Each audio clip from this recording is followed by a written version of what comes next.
Hello, Hello, we're back. welcome everyone. A different type of stream today. We're going to be doing a live slicing hotline because if there's anything that people need help with in 3D Oh, printing, it's slicing. it's slicing. Yeah, I mean, we've gone through Fix My Print before.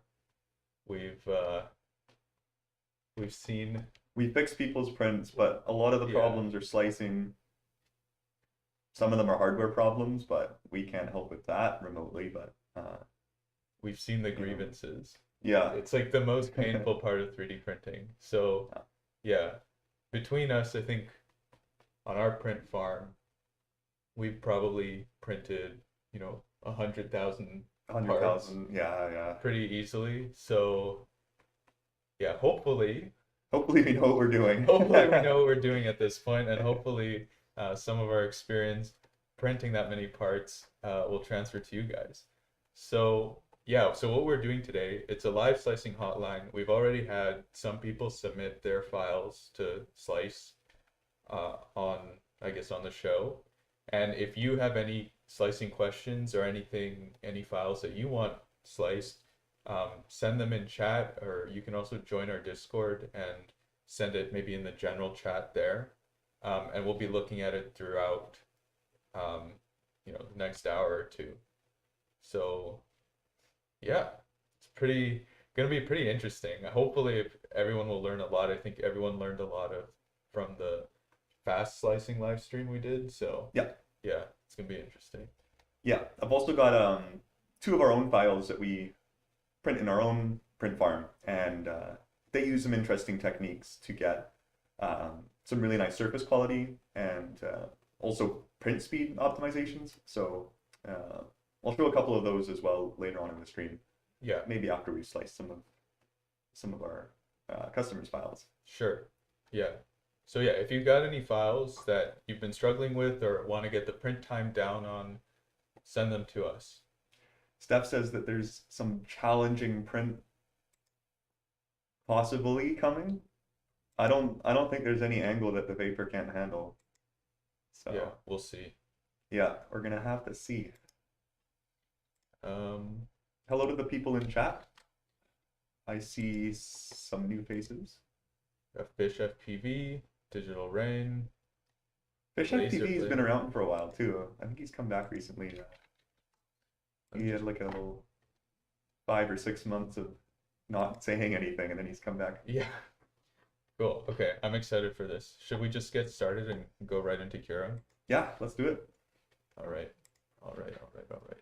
Yeah, and post your questions in chat. We'll bring them up on the screen like this. Um, yeah, if there's anything you want clarified as we go through it. All right. Let's get into Cura. Oh, we should fix our Yeah, our stuff. one sec. So what are we going to start with? So I put an easy one on the plate to begin with. Um, this one's from someone called Drew, who hasn't actually bought a equipment kit yet, but we're talking to him, and he wanted us to slice this part on stream. Okay. So this is a mounting plate. I don't know what it's actually for, um, but he actually gave us some info about it. Let me just pull it up. Okay, what does he say? Yeah.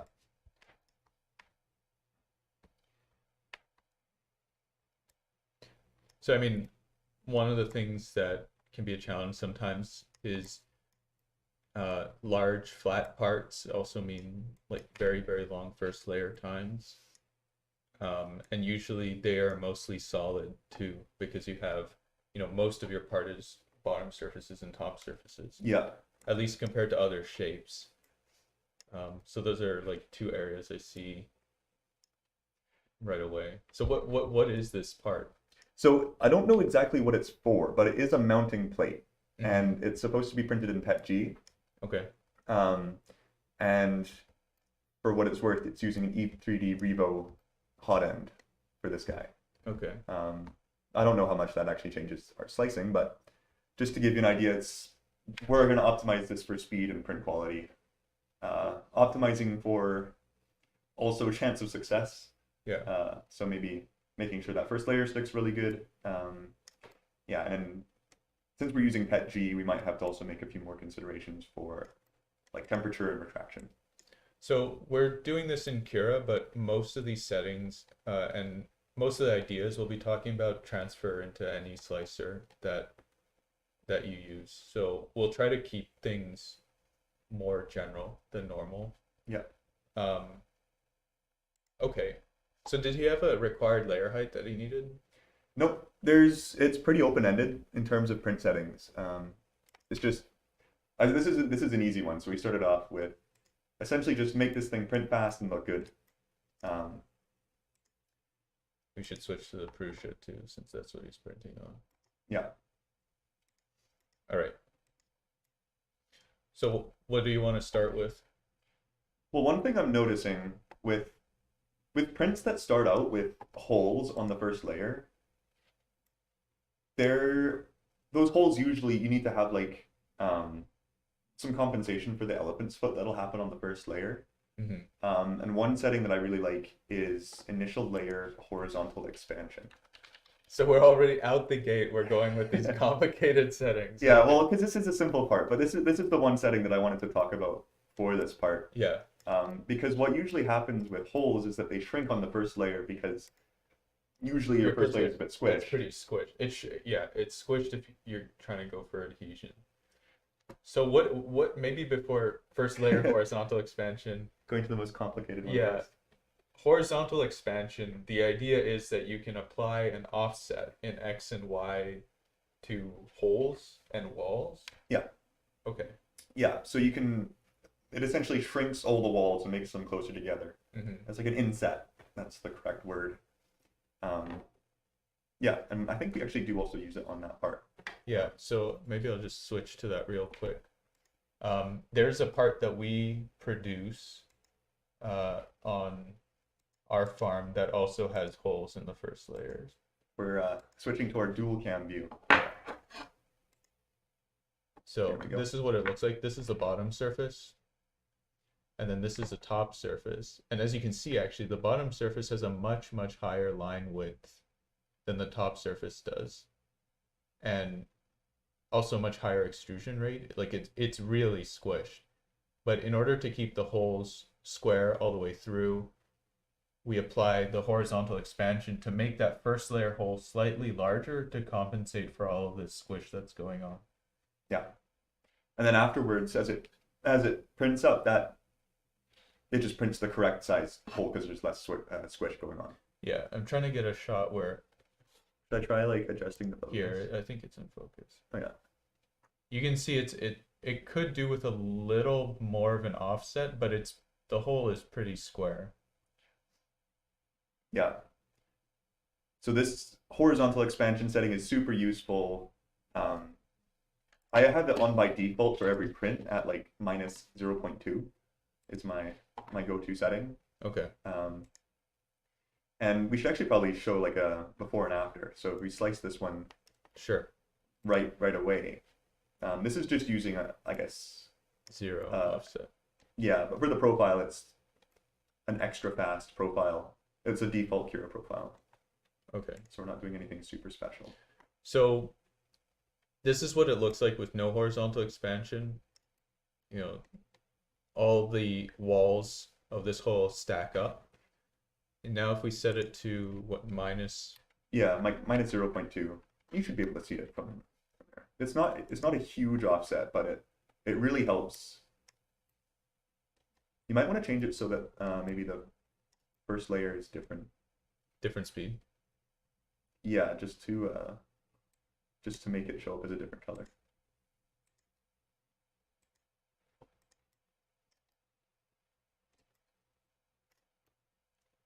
Super dark. Yeah, I don't know why it's so dark. I think it's a Cura preview. Well, you could actually even just drag the slider down on the right. Just Right, that's a good idea. First layer only. Do they not have a orthographic view? I thought they did. They do. It's an option. I see. Okay. Well, we'll go down like this. You can see, so that, yeah, all that, the dark shadowy outline is the actual part. And the horizontal expansion was does it shrink? It does. It does. Yeah, should maybe exaggerate it. Do like Yeah, maybe just to display it better. If we did, like one. this is what, yeah, this is maybe a better example of what it's doing. Okay, so if it's a 1 millimeter, you can see like the part is a lot smaller. So it Going from- really it opens up all the holes essentially, and it makes the walls come closer together too. This is probably the best setting for combating elephant's foot on your prints. Yeah. Okay, so we're gonna set it to something more reasonable, 0.2. And okay. Is there anything else we should consider when slicing for a flat part with holes in it? Yeah, you want your first layer to be very thick. Because I don't know if you guys have printed this or done this, but when your printer tries to do holes in the first layer, it's really common for those holes to like peel up right away and turn out really bad. And I think the best way to combat that is by just making your first layer super thick. Because when you just pump out a ton of plastic, it doesn't cool down immediately. It takes a second to cool down, and that lets it actually stay stuck to the first layer, and so it doesn't get peeled up. So I like increasing the initial layer line width to 150%, especially for parts like this with like a really big first layer. It helps speed up the first layer quite a bit too. Yeah, you're putting out 50% extra material, which means it should print, what, 30% faster, right? Roughly. Math, yeah. Yeah. I'll trust you. Yeah, roughly. I wasn't thinking about it. Yeah, it'll print a lot faster. There's just more material coming out. And depending on like the aesthetic quality of your model, it might not matter that the lines are a little bit thicker. The shape of the part is still going to be the same, and you know, if this is a mounting bracket, this part might go against whatever you're mounting to, so you could make those lines really, really wide. Yeah. Al says normally he does a fillet on his model to compensate for elephant's foot. So instead of doing a fillet, you could just do this offset for the first layer. It might be easier because a fillet might need to be different depending on what nozzle diameter and what line width you're doing. So it's quite easy to just adjust it in the slicer later rather than having to like do it in your modeling software and then re-export everything. Yeah, sometimes actually I'll put a chamfer at the bottom of all my parts. I mean, usually I'll just put a chamfer on every edge to make it look equal, but that's something you can do, but you don't need to if you just use a horizontal expansion. Okay, so we made a really thick first layer. Should we check the infill? Because this thing should probably be quite rigid. Yeah, it's a mount, so it should be rigid. Yeah. Okay, so this is not an ideal infill for this mount. Yeah. This is like, I think this is maybe the worst possible, other than concentric, but yeah. So lines is not going to provide any strength. We do want an infill that stacks on itself correctly, and if we need rigidity, we should also be adding additional walls. Yeah. So I would even go up to 4 walls, probably. I think 4 walls. And I would probably increase the inner wall line width too.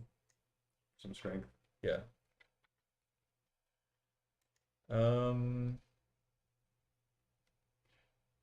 then the infill pattern should be grid, or maybe even like we could do the cubic subdivision, but this is actually maybe a good choice for grid because it's very like, what is it called?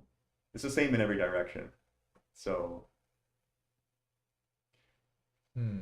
could be good choice for like bending on. Yeah, it depends if it those needs arms. to bend or not. Because I would, if you don't want it to bend this way, I would probably do something like cubic subdivision. Well, try cubic subdivision. Okay. Because that'll probably just be fine. It's basically triangles, and then we would want to increase it a lot, right? Like Yeah. probably 40%, or yeah, 40. Yeah, I mean, that looks pretty good. Is it skipping every other layer? Yes, it is. Oh, is it doing alternate infill? Yeah, so we want to turn that off. The hidden settings. I think if you just search it infill, it should show you. So what it's doing is it's skipping every second layer of infill, which would create a really weak part. We don't want to do that.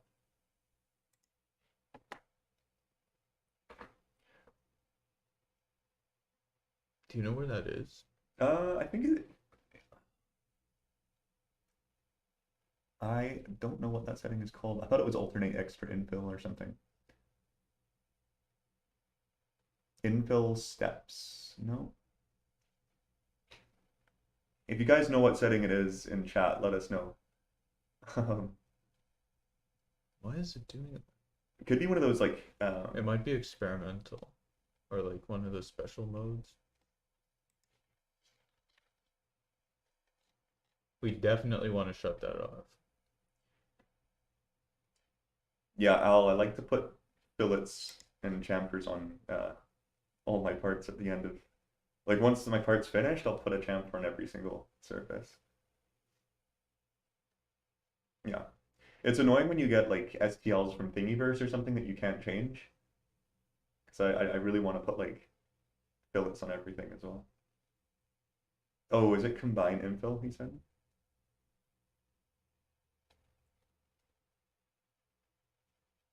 Combine infill. No. I don't know if that's a setting in Cura. How does it actually look? If you like just scroll down the layer like one by one, is it skipping or is it changing the like it looks like Maybe it's it's just stacking some of them on top of each other, but not others. Oh, maybe it's actually just the layer height being so thick. yeah, it could maybe it's just not rendering it properly. That's weird. I've Because never yeah, they seen actually do look stacked, but I think it's just the try grid instead of the cubic because Sure. it's a 3D pattern. We might have just been going down a weird rabbit hole. That's so weird. It should stack with a 0.4 nozzle, but yeah, maybe it's just not worth it. I'm used to like 0.8 Yeah, where everything I think it's just the way it's being rendered in Cura. yeah, try changing it so instead of speed, it's what is it called? Line type. 'Cause that's what I'm used to looking at. Okay. I mean, it's not going to change Yeah, and then how it doesn't change how it renders. no, but I think I'm just more used to seeing it orange. I don't know why. Sure. But I Okay. think that looks pretty normal to me. Okay. I think it's just because it's thicker layers. Okay, so it's rigid. What about top and bottom surfaces? This is a mount, so there are going to be screws going into these holes. Yeah, you'd probably want top and bottom to be about as thick as the walls. So Honestly. 4 layers. So, well, if the walls are a bit thicker than the layer, 4 or 5 layers, I guess. Yeah, 5 layers is probably good. So this is almost going to be a solid part, actually. Because Yeah. the whole part is 15 layers. So you only get...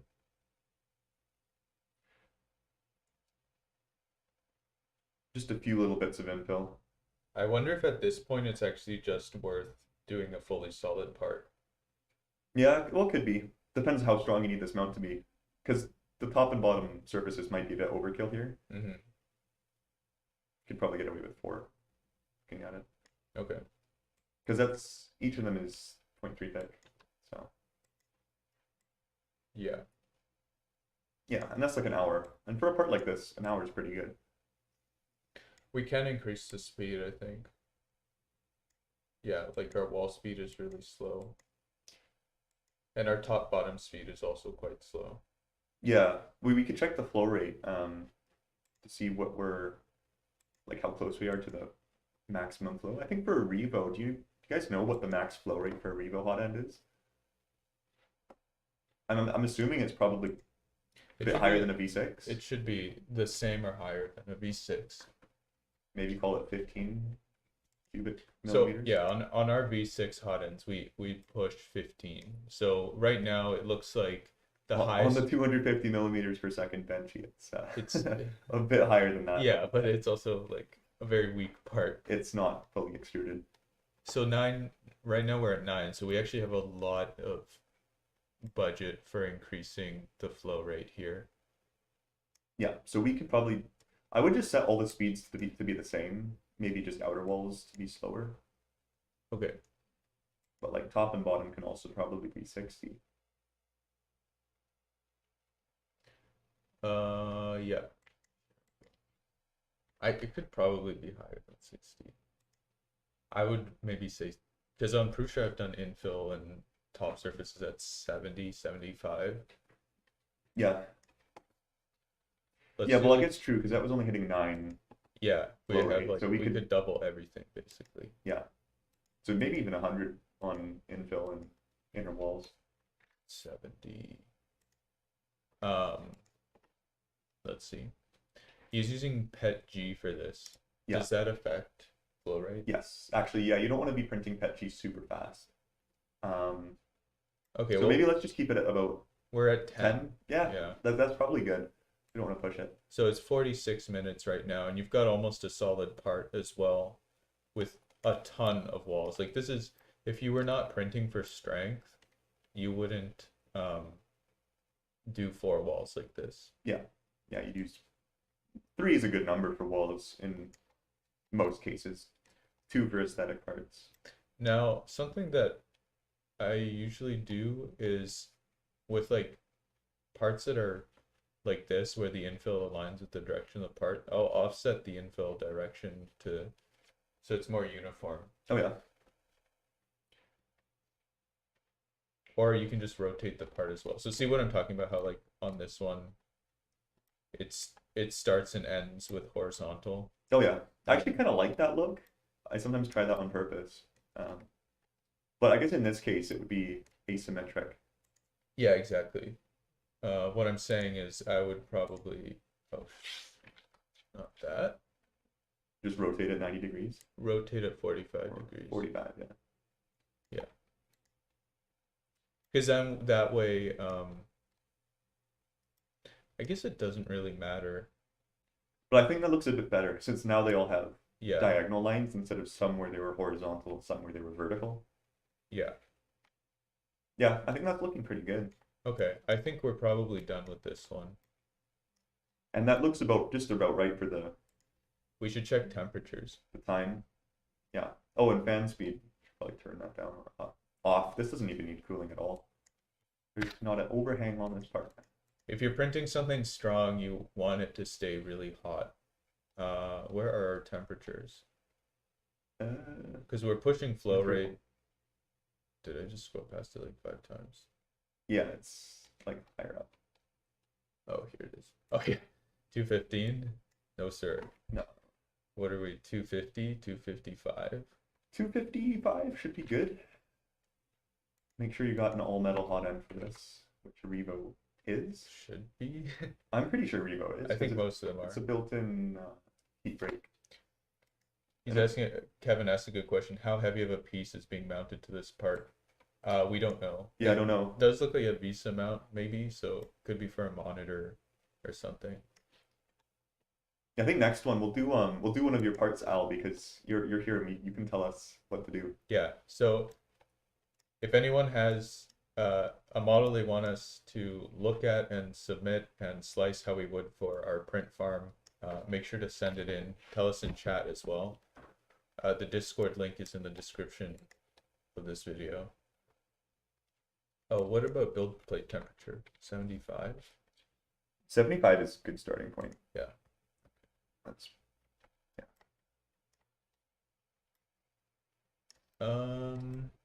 Oh, Al sent some G-code files for his part too. I think this is pretty much done. So 47 minutes, but this part will be really strong. If you needed it to be faster, you can reduce the amount of perimeters and also reduce the amount of top and bottom layers. Yeah, and maybe even the infill density. Yeah. Yeah. Okay. Cool. Let's Yeah, you can save that. Actually, yeah, we could export it as like a 3MF. That's a better idea. Control S is the shortcut. Thanks. I love hotkeys, guys. Hotkeys are the best. Okay. Control D to clear the plate. Tons of good stuff in Kira. Cool. Yeah. Okay, let's open up one of Al's models and we'll reset it. He's probably printing on a CR10, right? Sidewinder. Right, Sidewinder. CR10 size bed. Yeah. Okay. Let's add a new printer. And he's actually using Super Slicer, but we're using Cura, so we're gonna slice it for Cura, and yeah, just see how our times compare with his. So he's actually sent us the G code, so I'm just gonna open up his G code and see how long it takes. Just gonna clear all the start and end G code from this. It's cool how they put the whole model. Kind of. It Yeah. does get in the way of looking at the first layer from Yeah. underneath. Yeah, it should actually be able to disable it too, Yeah, there's a way. but Okay, so where's the graphic? Let's import one of his models. yeah, I think it's the dog fence. It's the one that This one? yeah, he says this one needs solid infill on both ends On both ends. and on the round knobs. Solid? So it's solid infill. Yes, so 25 millimeters away from both ends and on the dogs. And Okay. then no infill on the middle bit. So we're gonna start from the standard quality profile, the default profile in Cura. And with that profile, it takes, so I guess our baseline is 2 hours and 1 minute. But obviously, yeah, this is not going to be strong enough. So what do you want to start with first? Well, I think doing the custom infill would be pretty interesting. Okay. Why don't you take over for that? Because I actually don't know how to do custom infill. Okay. Or I haven't done it before. Yeah, so with Cura, this is at least how we do it in Cura. You can set custom settings for overlapping parts. So I'm just going to use this thing called a support blocker, which is just a cube. But you can kind of scale it and turn it into anything you want. So I'm just going to turn this into like a big cube and just overlap it with, I guess, this knob on this right side, or I guess left side. And what you do is there's this thing called per model settings and modify settings for overlaps. And so I think right now, if I do infill density, you can see right now it's at 20%. So I'm going to set it to 100%. And I think this should make it so that half of the model has, or the overlapping part of the model has solid infill, and the not overlapping part has sparse infill. So this can be a really useful tool if you're targeting specific models, specific parts of your model, if you need certain properties in those areas. Yeah, so this is the optimization that we're talking about. Like, you don't need to do this. You could print your whole model solid, but I assume prints tons of these, and if there's material where you don't need it, you don't want to waste time and material printing it. So, Quinley is probably printing, hundreds of them. So, after 100 prints, maybe it ends up saving him like a roll of filament and like a few days of print time. Yeah. Just for a small optimization. So I'm gonna see if I can just copy and paste this cube, or maybe multiply it. Yeah. That would work. And I'll kind of just do it the same way to the other side. Actually, if we're being precise, we could do We should be precise because he gave us 75. exactly how much from the edge it should be. yeah, right. 25 millimeters approximately. So we can actually do it so that each of these squares is 10 millimeters. So that's about 5. Let's say that's about 25. I'm curious, Al, if you're in chat, what this part is actually used for. He says, you click on his comments. In Super Slicer, it's called a part modifier. I actually did a modifier on each ends, including the round dogs, and set infill at 100. So that's what we're doing. The same thing in Kira. And then he does 18% infill in the center. Okay. So I can do 18% infill. He said he's done it all. He does it all the way, pulls it over the round. Oh, so like I was doing before. Yeah. Okay. So I'll do like this, and let's just call it 75, so that they're both equal. And slice. So 3 hours and 11 minutes, 38 grams. Yeah, it's way more material. Do you mind just clearing the comment? Yeah. So I don't know how to actually do this in Super Slicer. I've never actually used Super Slicer, but this is how you would set, I guess, different infill densities using Cura. And this infill isn't the only thing that you can change with this per model settings. So you can also change like wall line count. If he's doing 100% infill, he probably needs fewer walls. Yeah. Like I would even go down to 2. So, well, what I just showed here is I added additional walls. So you can actually see that it replaced the infill with 3 walls and then the infill. Which doesn't really make a difference here because it was going to be solid anyway, but it just showed like you can actually adjust things like maybe I want 0 infill here. Then we could have like double thick walls, but then completely solid internal cavity here. So it just gives you some options for playing around with like the internal structure of your part. I'll set this back. Yeah. So when it says mesh type infill mesh, it only replaces the infill mesh.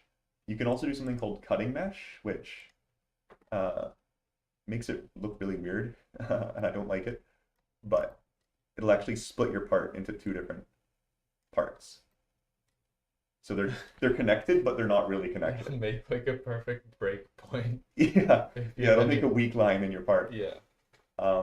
But you can use cutting mesh in some cases, especially if you're trying to print a whole layer differently, then it doesn't matter because you're already printing layers touching like this. But for splitting it in like X or Y, it doesn't. So he says his prints take 1 hour and 19 minutes on the Sidewinder. So let's actually try to get this to match that. Mm-hmm. And Al, is it using a 0.8 nozzle or a 0.4 nozzle or something else? I think we could increase the line width on this very safely because there are no like sharp there are no sharp details that we need to preserve here. Yeah, there's like this text in right here, but you can do skin settings for that. True. Yeah. Okay, yeah, we're at 3 hours and 11 minutes, but that's taking forever. Okay, so did you change the mesh back away from cut mesh? Yeah, I think I did. Okay. Yeah. Okay, so yeah, let's crank the line width up to 0.8. Well, I guess in his description, we don't necessarily need to print that middle part as infill, like between the dog and the end. Which part? Here. Oh, was he just doing the part below the dog? Well, he was doing everything, but You don't necessarily have to, because in his requirements it was 25 millimeters, and then the dog was solid. So what we could do, But correct us if we're wrong, Al. so we can just do the dog like this. Yeah, and then also just do the last 25 millimeters.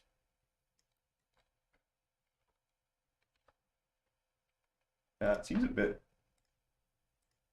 like having Yeah. a small little extra optimization. This is like splitting hairs on optimization. Yeah, but if you're printing thousands of these, it does make a difference. 40 millimeters cube volumetric speed. Oh, that's cool. Is that on a Volcano hot end? Because that's even quite fast for Volcano.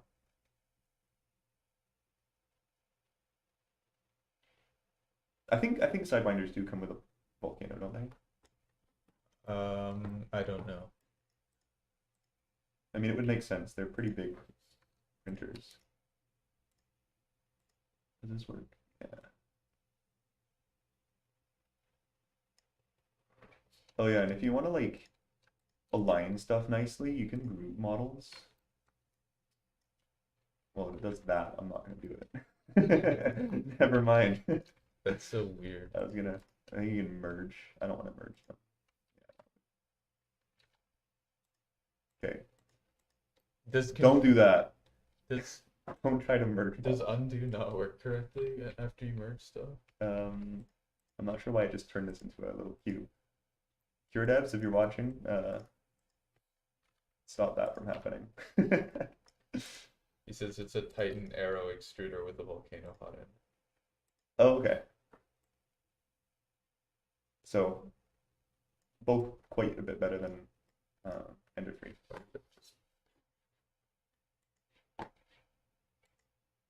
Oh yeah, lightning infill on to the middle. Yeah, that lightning infill, I've started using it quite a bit now. It's really good for anything that doesn't need to be strong, but you just need like supporting stuff for the top surfaces. Lightning infill is pretty much the best option you have. The other one is the gradual infill steps, where the mesh gets denser as you go up. But lightning infill is even better than that.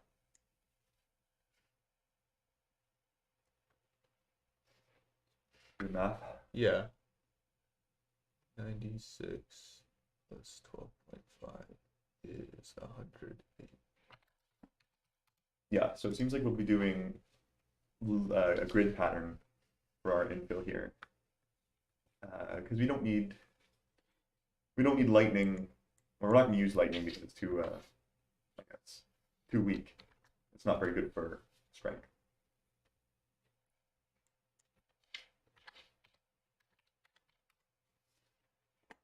Al, did you say what this part is actually used for? Is it to lift or to hang something? Because usually dogs will like, I guess, they It's just. for woodworking. Oh, it's for woodworking. Yeah, yeah. Okay. Like a wood dog, I guess. Check Discord for slicer images I sent you. Oh, I see. Oh, okay. So he's got 45-degree rotated grid infill.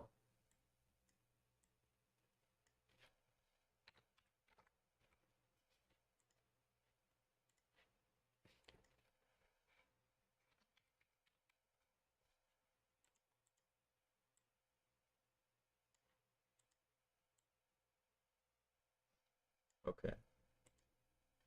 So are we optimized?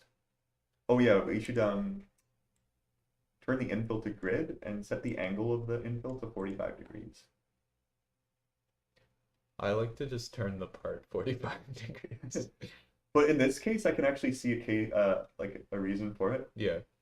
Like, No, I'm just joking. because you on a sidewinder, you actually want to use the bed as little as possible. Yeah. Yeah, that's a really good consideration. The bed is heavy, so you want less movement in the y-axis because that movement will always be slower. Or well, it'll be your speed in that direction will be capped.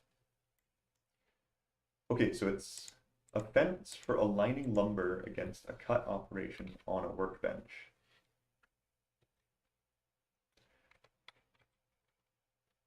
So this is pretty much like a manufacturing aid, A jig or a fixture a jig, as you might say, or a fixture. or a fixture. A very good application for 3D printing. What density was it? 100.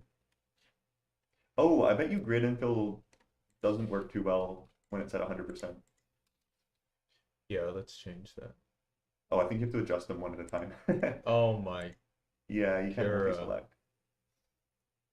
So if you do, yeah, infill pattern. Yeah, you should be able to select like. Do I have to do it for each? Yes. Oh my. Or you could, yeah, you should have gotten one right and then copied it 4 times. It's too late. We're doing it this way. Yeah. So I mean, this is a really interesting setting in Cura, but it can be quite tedious if you're trying to super optimize like 7 different sections of your print. But again, if you spend 10 minutes doing it and it saves you like hours in the long run, it's probably worth it. If we're printing 100%, does it have to be at 45 degrees? Because I would say no.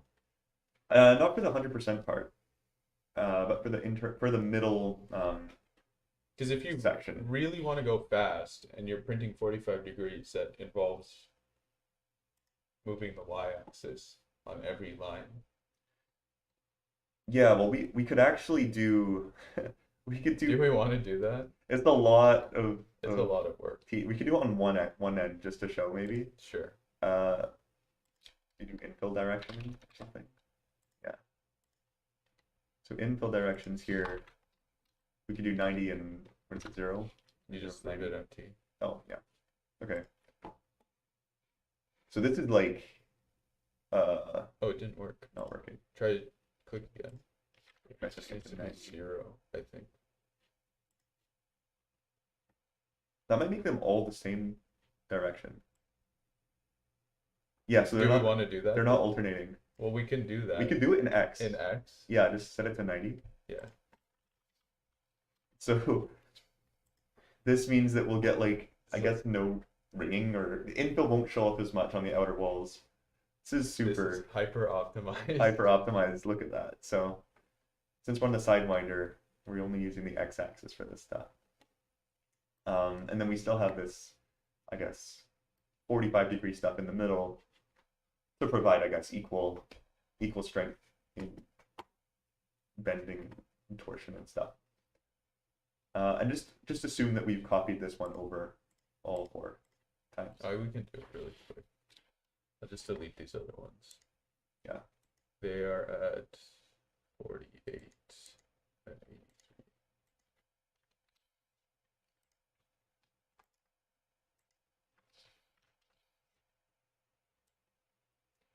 Oh my god, I moved the one good one. So hopefully you guys like the hyper optimized slicing that we're doing here. I just want to beat Al's print time. Yeah, we still have to boost this print time. But I think we can get to about the same as what Al's got. Maybe even a bit more. So we're at 1 hour 54 and Al's at 1 hour 19. So we're not too far. Not too far. With a 0.4 nozzle, you can easily get a 0.6. Oh no, you've already set the line width all to 0.8. It's 0.8. Yeah, which is kind of pushing it for a 0.4 nozzle. I feel like it's not calculating flow correctly because we're only at 9.6 and he says he's able to do 40. Well, we still have a lot, like the layer height's only 0.2. His is 0.2 as well. Oh yeah, okay. Okay, So well let's adjust the probably a speed, requirement. because the speed on this thing is probably not anywhere close to high enough. Yeah, So he's at 150 millimeters per second. I think it could handle that easily. Yeah, and that's like one of the nice things about the Sidewinder. It's a big printer, but Um, they seem to have designed it in such a way that it can print at 150 millimeters per second reliably. And as we've shown, the Ender 3 can do up to, I would actually say 250 for unreliable printing, but 200 you can actually get like decent results. As long as you just print the outer walls a bit slower. What else should we change? Oh, top and bottom speed can be a lot faster. Yeah, that can go maybe even 120, something like that. Like these. Right, the sidewinders let you have. These extruder and volcano combos can pump out a good bit of plastic. Hour 25. What about inner walls? Can probably also just be 120. And maybe just the initial layer print speed for that little extra bit of savings. What do we want to put that at? 50? Yeah, maybe 50. I don't know, Al. I haven't printed on the Sidewinder, but can you get away with a 50 millimeter second first layer? I don't know. There's an hour 20. We are losing a ton of time to travel moves as well. Oh, you could sometimes do like optimize walls. There's that setting that kind of helps with travel moves sometimes. Optimize. Oh, we're already using it. Yeah. You could take out fill gaps between walls. Oh yeah, that would help. Shortest Z seam. That will help this middle part. Yeah. Okay, that's definitely not the shortest. That's funny because it isn't the shortest at all. What if you set the Z seam manually We should just set to it zero? to 0. Yeah. I wonder if we can beat Kira in shortest. I need to set it to 150. Oh, it's because it means Z seam relative. Because I'm trying to set it to the center of the plate in absolute coordinates. You just click the Z seam relative. Then that'll make it align to the center of the part. Oh, we're not as good as Kira, apparently. I guess Kara is not smart enough to do infill walls and then infill and then walls. It's doing the infills and then traveling and then the walls and then traveling. Yeah, right. It does walls and then infill. Or infill then walls. Why do we have so much expand distance here? I am not sure actually. Try yeah, there's like a decent gap there that shouldn't exist. You could check out, there's infill extra wall. There's a setting called infill extra wall that might be good.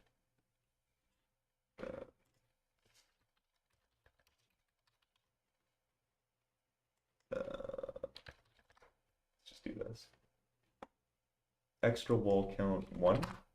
So that'll give like an inner wall around the infill, which it doesn't really do so exactly weird. what we want.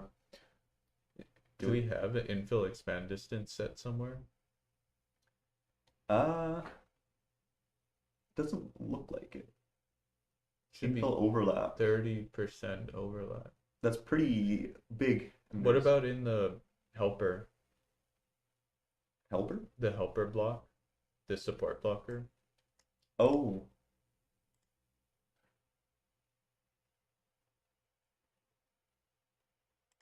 What if we just set this to lines? Maybe it's just the infill pattern. No. Sometimes in the slicer, you'll run into limitations like this, where it doesn't quite work the way you expect it to work. Okay, So I put some walls in, and that seemed to fix it. Let's just do one wall. Yeah. Okay, that's so weird. So yeah, check your slicer previews, guys. But interesting. Yeah.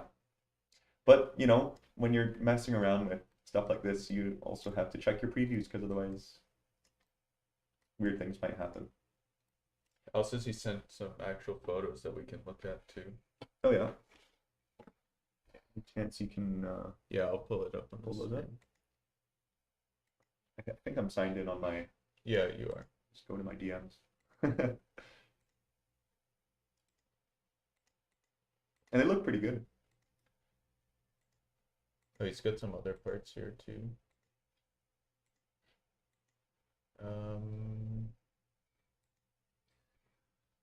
So he's saying some of them were in silk PLA. I guess that blue one is very silky. Hold on, I'm still pulling it up. Okay, here we go. So these are some of the other parts, but this is the one that we're slicing. That one looks pretty good. Looks pretty good, yeah. You can tell by the top surface that you're like really pushing the limits of what the Sidewinder can extrude. Yeah. Well, That's so cool. it does look, yeah, it looks like 95% extruded. It looks really good. Yeah, I actually do that on top surfaces. Like if you set it to like 98% flow, sometimes that actually makes it look slightly better. Depends on your filament. Mm-hmm. Because this silk PLA is actually also probably like it's harder to extrude silk PLA quickly.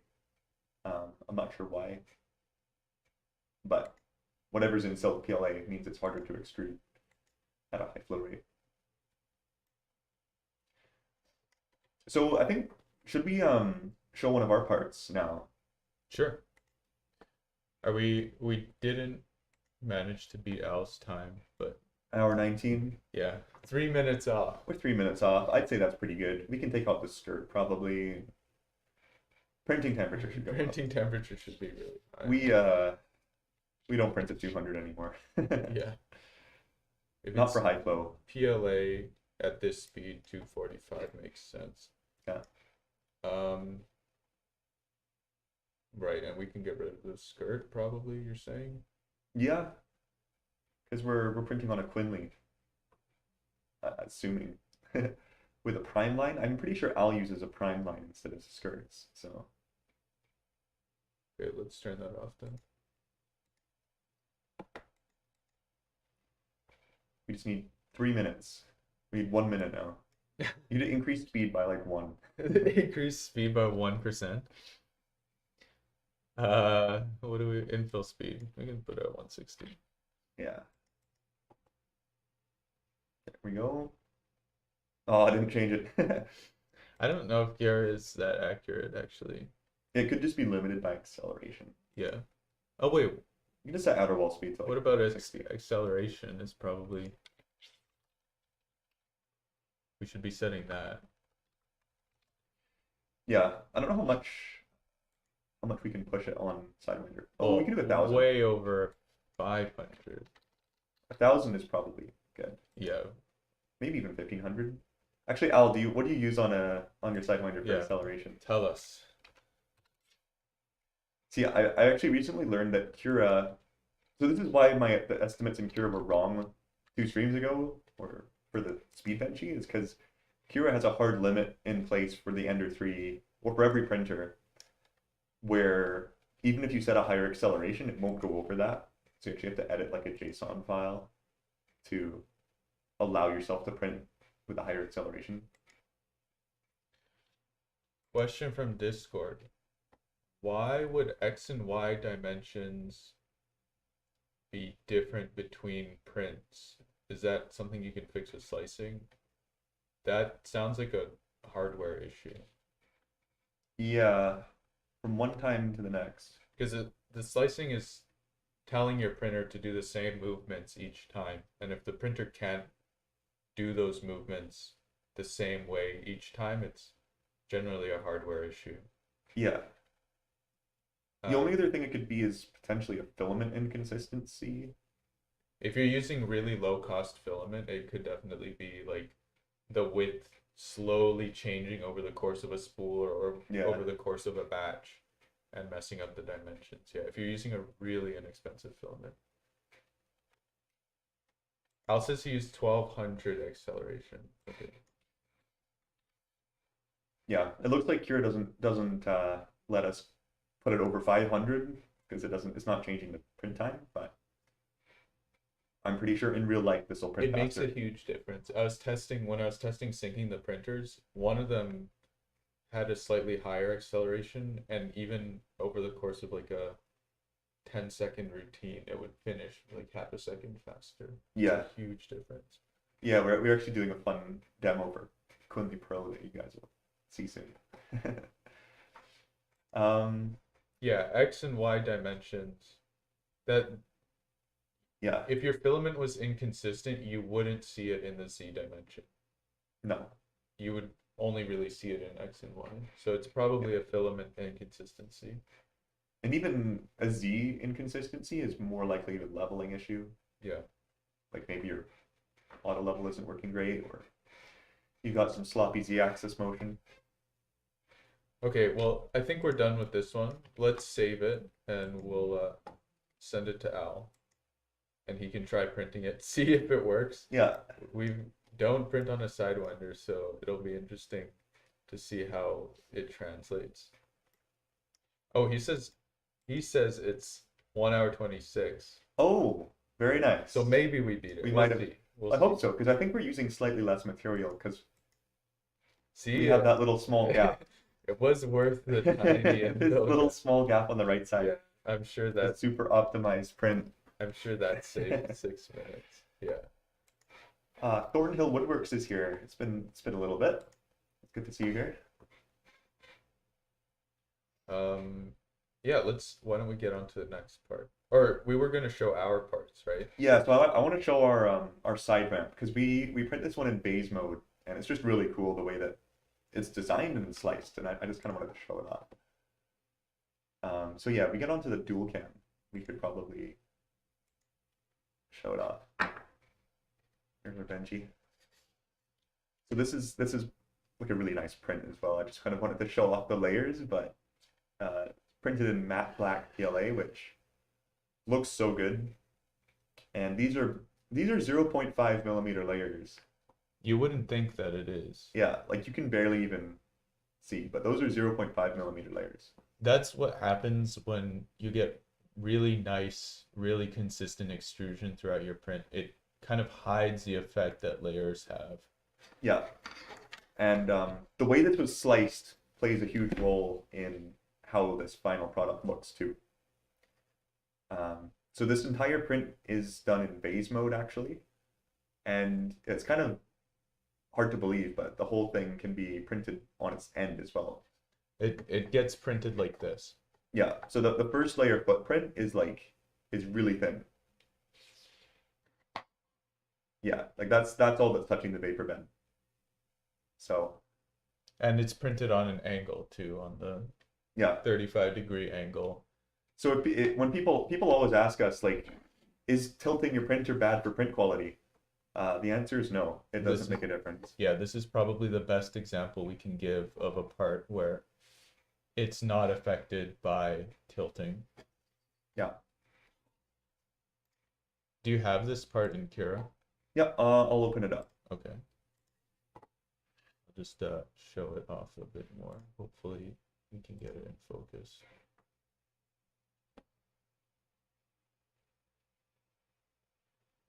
Yeah, the only bad thing about this part that I can tell is there's a tiny bit of elephant's foot. This one. This That guy. one, yeah. Okay. I'll bring it back to Kira. And let's see what we've got. So this is what it looks like. So this is our part. This is how it's printed. And yeah, as you can see, it's a very tall, skinny part with a very small footprint. And I just really like this part in general because it's our most optimized part. So if I show you the print, it's 41 minutes. Uses 29 grams of material. So it's 30 grams an hour is a pretty good flow rate. For an Ender 3. For an Ender 3, yeah. And we're limited on the flow rate by minimum layer time actually. So it could go even faster. But yeah, we get to about, I'd say that's about 10 to 15, yeah, cubic millimeters per second on this part. But so the nice thing is this part is modeled such that there are no like 90-degree overhangs, and it can print entirely in vase mode. So starting from the first layer, um, there's no like significant overhangs. So it's really cool to actually see this part printing, because like all these little tiny features get built up very slowly. Do you want to switch back to the camera so I can show what it looks like? Yeah. So this is the clip that Steven was just showing. I wonder if I can get. Just pull focus. Yeah, there you go. Oh, there we go. Yeah. So this is completely an overhang. Yeah. And it has to be dimensionally accurate enough that it fits in the aluminum extrusion that it clips into. Yeah, so these actually just clip in. They're flexible as well, so you can kind of pinch them together. And that's kind of just how they snap in. So there's a little bit of room for error here, but it took a few iterations to get that clip working right. And you'll actually see that clip on quite a few other Quinley products. We've been using it on the CR10 and the Prusa Mini. And you can you pull focus to this part? Yeah. A little bit further out. Oh, going the other way. Yeah. You can adjust the tension of the clip with the shape of this base here. Yeah, so the stiffness of that leg is determined by how long it is. Yeah, this is a super cool part. So you said this is one of our most optimized parts. How long did it take to print, using a normal Cura profile? Yeah, well, we could actually just Let's see. do that. Let's just save this profile. I can try slicing it with let's just go for a standard quality 0.2 millimeters. Let's just see what it does. 4 hours and 22 minutes. But we print it at 0.5, so 0.5 layers. maybe to make it fair. Yeah, sure. We printed this, like the first time we printed this for actual Quinley kits, I think they turned out to be like 3 hours or something. Yeah. They were 2 hours and like 40 something minutes. Yeah. Okay, so this one's an hour and 49 minutes. But as you can see, it actually uses the same amount of material. It's still 29 grams. But it's not in vase mode, and you can see it does this really weird stuff right here. Let me just change it to line type. So this like really small little bit of infill doesn't add anything to the part and actually makes the outside look a bit worse because it shows through. And so it took a while for us to realize like vase mode is actually the way to go for a print like this. And it didn't take very much modification to turn this into a vase mode print. Mm-hmm. But you might be wondering like, how does vase mode work with these top surfaces? And we actually just let them be exposed and hollow. It doesn't really affect the usage of the part. Yeah, you don't see that part of the print, and it doesn't really do anything for it. Yeah, it doesn't need to be completely solid. So yeah, you can see we're just looking straight down on the part. You also might be wondering what this little thing is here, this little line, and that's actually just the prime line to get things started. So we're not using a skirt at all, and this is actually a separate model. It's just an extruded rectangle. And so the reason for this is the footprint of the part, if you just go to the first layer, is tiny. So we need to make sure that by the time we're printing the actual part, that the nozzle is fully primed and ready to extrude. If it wasn't, then parts of our tiny first layer would be missing and the part just wouldn't stick. We used to use skirts, but actually cleaning them up was kind of a hassle, especially when something like this, you know, you just yank this tab off. It's almost like in injection molding, you have the sprues that just break off. Yeah. Yeah, you can actually kind of use this to tell the slicer when to begin the first layer. Like where it should start it. Yeah. So I think I'm not sure exactly how I've gotten it. I used dead seam shortest, and this makes it so that once it finishes this prime line, it just finds the shortest next location. So show them like how you would maybe move the start of this part's first layer. Yeah, okay. So I chose to put it right in this little corner because it's the most hidden corner. Initially, it was trying to start on this very tip of this post, which is the worst place to start a line because it's such a very delicate feature. This needs to be perfect. Whereas this stuff in here can be a bit, you know, it can be slightly imperfect. It won't change the function of the part. So show like moving the prime line somewhere else. Yeah, okay. So I'll try moving it like to the tip. I'll try doing it like this because this is kind of how it was before. So yeah, now it's starting at the most delicate feature, which is kind of dangerous. Yeah, so right here, what you might see is either like a little blob occurs or it might immediately peel, which is not ideal for a clip that has to actually fit into something else. So yeah, if we just move the prime line to this location, then it can just start on a place that won't cause any problems on the first layer. And finding out this stuff kind of just comes with experience. Might also mention that the setting outer before inner walls was actually quite helpful because usually Cura tries to print inner walls first. So I'm going to uncheck outer before inner, and I'll change. This changes the first layer entirely. Like the first layer really didn't work very well. Starts printing dots. Because it does this, and then this tiny little dot, and then it moves, does a combing travel move, does that little dot, and like those didn't stick. There's just a tiny little blob of plastic. There's no way. Yeah, and then it would do the outer wall. So this actually really helps improve the reliability of these parts. Yeah, and then so this is all printed in Vase mode. Goes all the way up. Takes 41 minutes instead of an hour 41, which is what it was before. Using a 0.8 millimeter nozzle. And yeah, these are one of our most optimized parts on the 3D2 print farm. So yeah, and just so people know, like it took hundreds of prints to get to this point. We printed a few hundred of these before we figured out, okay, let's do it in Vase mode, and then let's get rid of this skirt.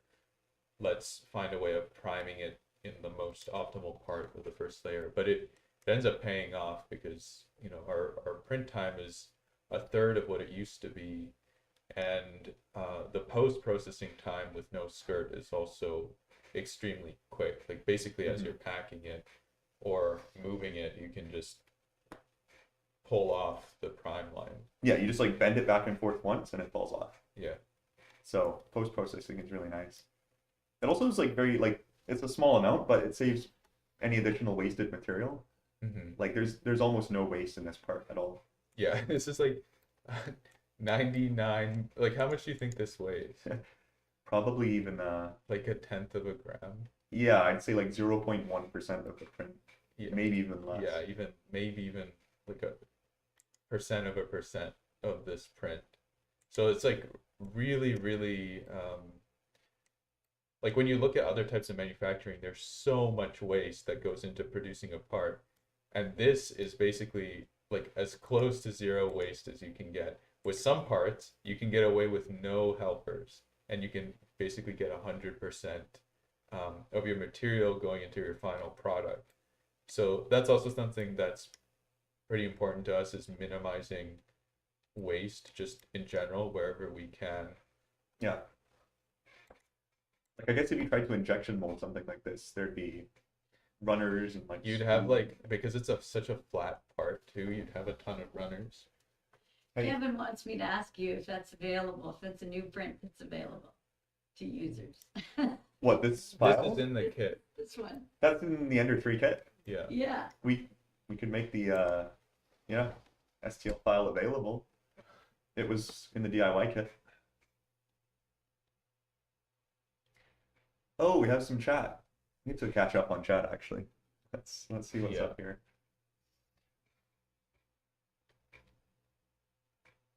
You want a button to poke us? That is a beautiful print.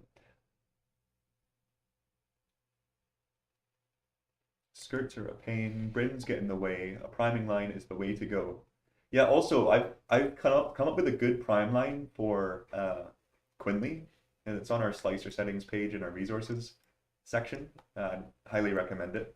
I've been using it on all my prints now, and I don't need a skirt, so highly recommend checking it out. It's a really thick prime line. It's actually a 1.5 millimeter layer height, and it gets knocked off by the Quinley nozzle when it does the white.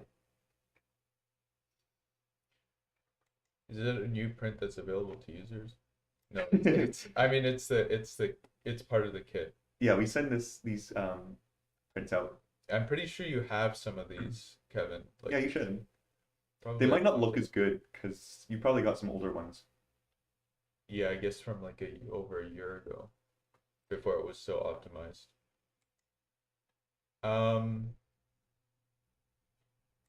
Let's do one more. Okay.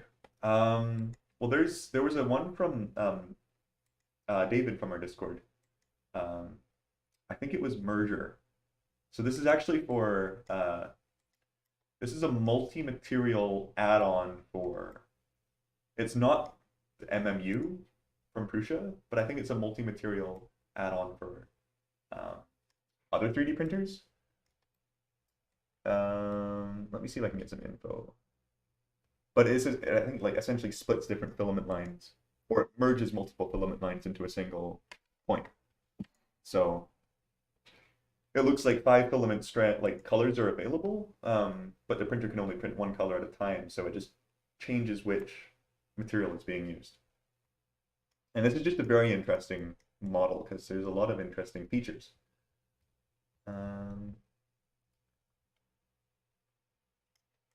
Yeah, so it's essentially a Prusa multi-material upgrade adapted for Ender style printers.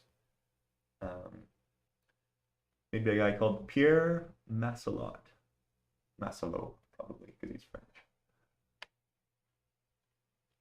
Yeah, so it's a multi-material add-on for Ender 3.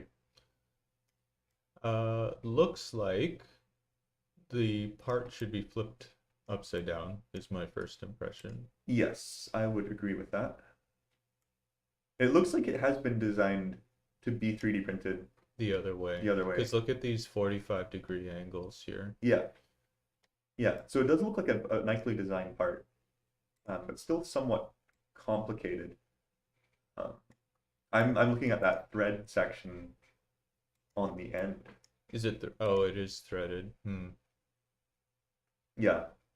So something that I would suggest, unsolicited design advice. Threads work really well when printed vertically. And the interesting thing about threads is you don't actually need all of them for a screw to work. Right. So I would probably get rid of all the threads that would be printed horizontally here. Do you want to use a cutting mesh?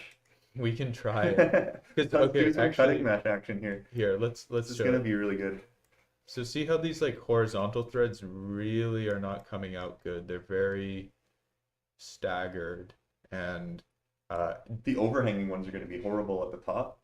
yes, Like those are gonna be a pain to screw stuff into. like here, it's Yeah. not Actually, great. they might work. They actually seem to bridge. Yeah, but it's still not like ideal. It's very easy to mess this up. Yeah, because if your cooling isn't good, those will actually droop down or curl up, and those threads won't be clean.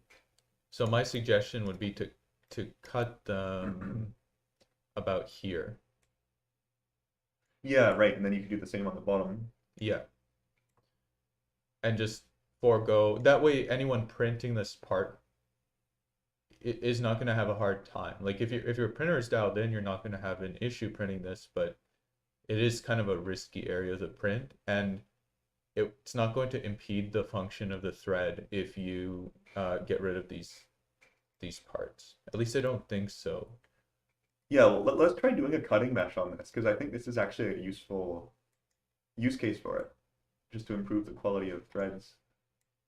Okay, do you want to do it? I don't. Sure. You should do it. Yeah. So I'll do this support blocker. You click this thing and you just click somewhere on the part. Like that. And so I'm just going to look. This model, it's at 0. Hopefully that's centered. It is. And I'll just scale this to make it like the right. Yeah, give 50%. The controls are so janky. Yeah. We love Cura. There's still some quirks to it, but we like Cura. If we go like this, can I control click? No, we cannot get that side. Yeah. I'll just rotate the whole model. Classic. You know, I'm used to like Blender controls or SolidWorks, Yeah. where you can do stuff like that. Okay, here's a good isometric view.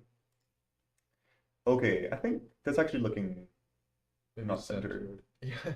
Yeah. Okay. So this now has to be modify settings, cutting mesh, and I think we have to select. Well, let's just see what it does. So we preview. I'm just going to disable travel moves. So it just chopped out a cube, kind of. Oh, so it Kind of. it didn't really chop anything out, but it made like an infinitely thin cut. Yeah. So that stuff is still there. So everything inside the mesh was preserved. It just made a cut. Yeah, so what I'll do is I actually have to change wall line count. Infill, Yeah, and top top and bottom. layers, bottom layers, and infill density. So we're now telling it within that cut, remove all of these. Print nothing. Okay, so this looks about right. Okay, so it was a bit too deep, but that did kind of what we wanted. Yeah. And obviously you would do this in your modeling program. Like this is Yeah, you don't need to do it like this, yeah. fixing it in Cura is not ideal. But this is sometimes what you have to do when you're just given an STL and you have no control over the model design. Let me see if there's an easier way to look into this model. There's not really. Yeah. I could just guess and check. The best method for... Al says he's worried about the layer adhesion in those threads as well.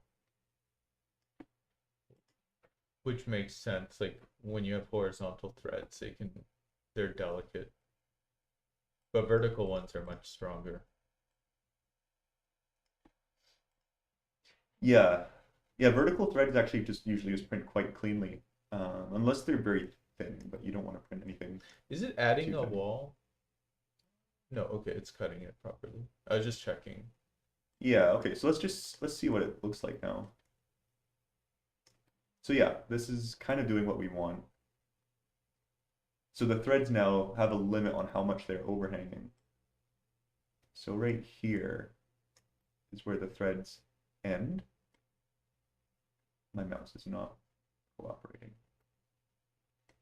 Yeah, so this is gonna make the threads look really nice. And there's kind of no opportunity for error anymore. Yeah, and even if you want to get super good, we can use bridging settings to make this bridge section look better. Best setting in Cura is bridge settings. You should always keep this enabled unless you want it off specifically. It's almost always a really good addition. So this makes the lines go directly across. And you can see they're all like a bit thinner too. That seems to make them print cleaner. So I think this section is pretty nicely We optimized. could really like spend 100% of the time on this section. But if It's you're the important section. This has to fit to the other stuff. yeah, and if you're printing these for production, you don't want to be throwing any of them away. Yeah. Because you could have it so that like one printer prints the threads really well, but another printer's like a slightly hotter part of the room and the bridging isn't as good. And then you can't use any of the parts that were printed on the printer sitting in the sun that had slightly more heat on it because it just ruined all of those risky threads that were printed on it during the day. So you do have to think about all sorts of stuff um, with this when preparing for production. Yeah. You want your prints to be as reliable as possible. And even if they work the first time you print them, they might not work every time you print them. So if you can just do these things to make prints more reliable, that's going to make your life easier. You know, it might work with one filament, but not another. One that doesn't respond better to cooling, for example. So I'm just looking at the inside of this part here, the different channels that are inside here. And I think bridging settings, let's just see how bridging plays nicely. Yeah, so it found out the right way to go across these sections for the most part. I'm going to try turning bridging settings off to see how it... I think it'd just be diagonal, right? It should just be diagonal. Yeah. So that like there are some areas where it's less than ideal. Yeah, it would do like a really long one here. But like in a really, I guess, in some cases, like let's say we just go, if we can make the line directions, let's say 0, 90. In some cases, this part would actually completely fail. Is it going to be lucky? No, Yeah. it's unlucky. Well, let's just pretend this was... Actually, I can just go 90, it's 0. 90, 0. Kevin's asking what this part was for again. It's a filament joiner merger for a mod for the Ender 3 that basically it's kind of like an MMU for the Ender 3. Yeah, so it's 5 in, but 1 out. 1 out the nozzle. Yeah, but if you see this layer, it's actually printing lines. So on this stuff it would work. But right down the middle, it's actually printing an entirely overhanging line. That's like a 15 centimeter bridge. Yeah. Which I don't think any Ender 3 can reasonably do that. Any printer actually. Not like, consistently. no printer can actually do that and have it completely straight. You can. It's gonna droop somewhat. There's ways. But it's gonna be so risky. Yeah, so just do yourself a favor and turn on bridge settings. It'll find the best direction for you. Yeah. So I don't know how Super Slicer deals with this or other slicers, but in Cura it's just called bridge settings, and it's been a game changer for a lot of my prints. It's made them a lot better. Yeah, do we have to do anything on these? These are kind of like circular little overhangs. They're probably not going to look too good, I think like it's right fine. here, but I think these usually They're print okay. out okay. They're okay. Yeah. Yeah. I don't know. This one probably doesn't need too much like strength or anything. Yeah, the walls are so thin, I think they already... Oh, I guess it's fully infill at the bottom there, but this whole section is solid. Yeah. And it doesn't need to be strong, it just needs to guide filament, so... And probably crank the speed up quite a lot. Yeah, I would say that this is, in terms of... Except for the outermost wall speed, so we don't mess up the threads.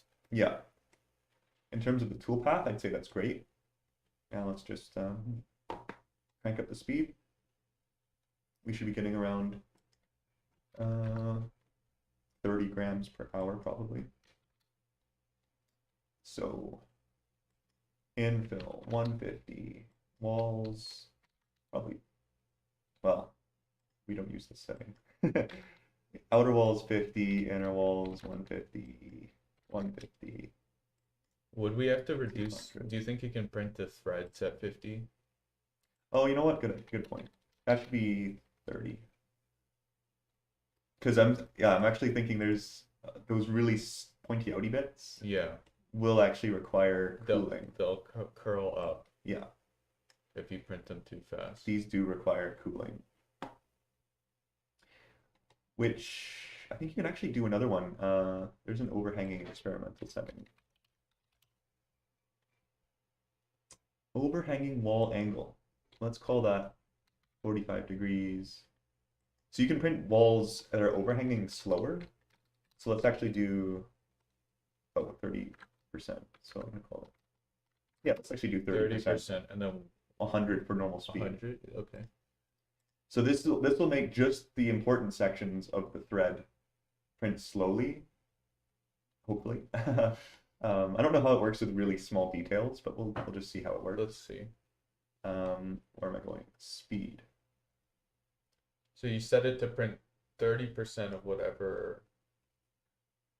So this outer wall is going to print at a ridiculous 100 millimeters per second because most of these features are actually very long, straight lines. However, these little bits should print slower. Kind of. Kind of. You know what? It's probably not exactly good enough to work, but Maybe lower the angle of overhang.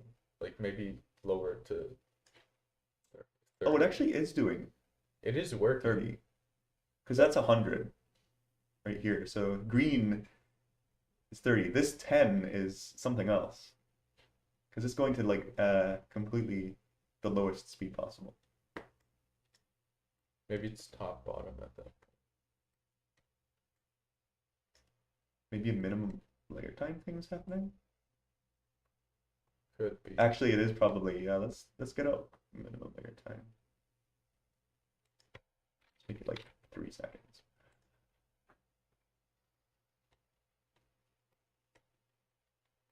Okay, yeah. So those blue areas are where it's doing the overhangs and it gets slowed way down. Yeah, so as this goes up, these teeth are getting slowed down. It's not really working the way that you hope it to, I but don't think it, yeah, there needs to be like a fade distance. yeah, it needs to kind of, yeah, like in Blender, it's like the that like smooth proportional thing. Yeah, but if you have anything that's like maybe not so delicate, then this overhanging feature setting could be really helpful. Doesn't seem like it's doing too much here though. It might actually help up here though. Yeah, so this stuff, it'll actually print a bit better. So it's reducing the speed on these overhanging sections of the circle. Okay, we're not printing that fast still, but I think since it's supposed to be like a smooth Yeah. part, we're not going to crank the layer height up or anything.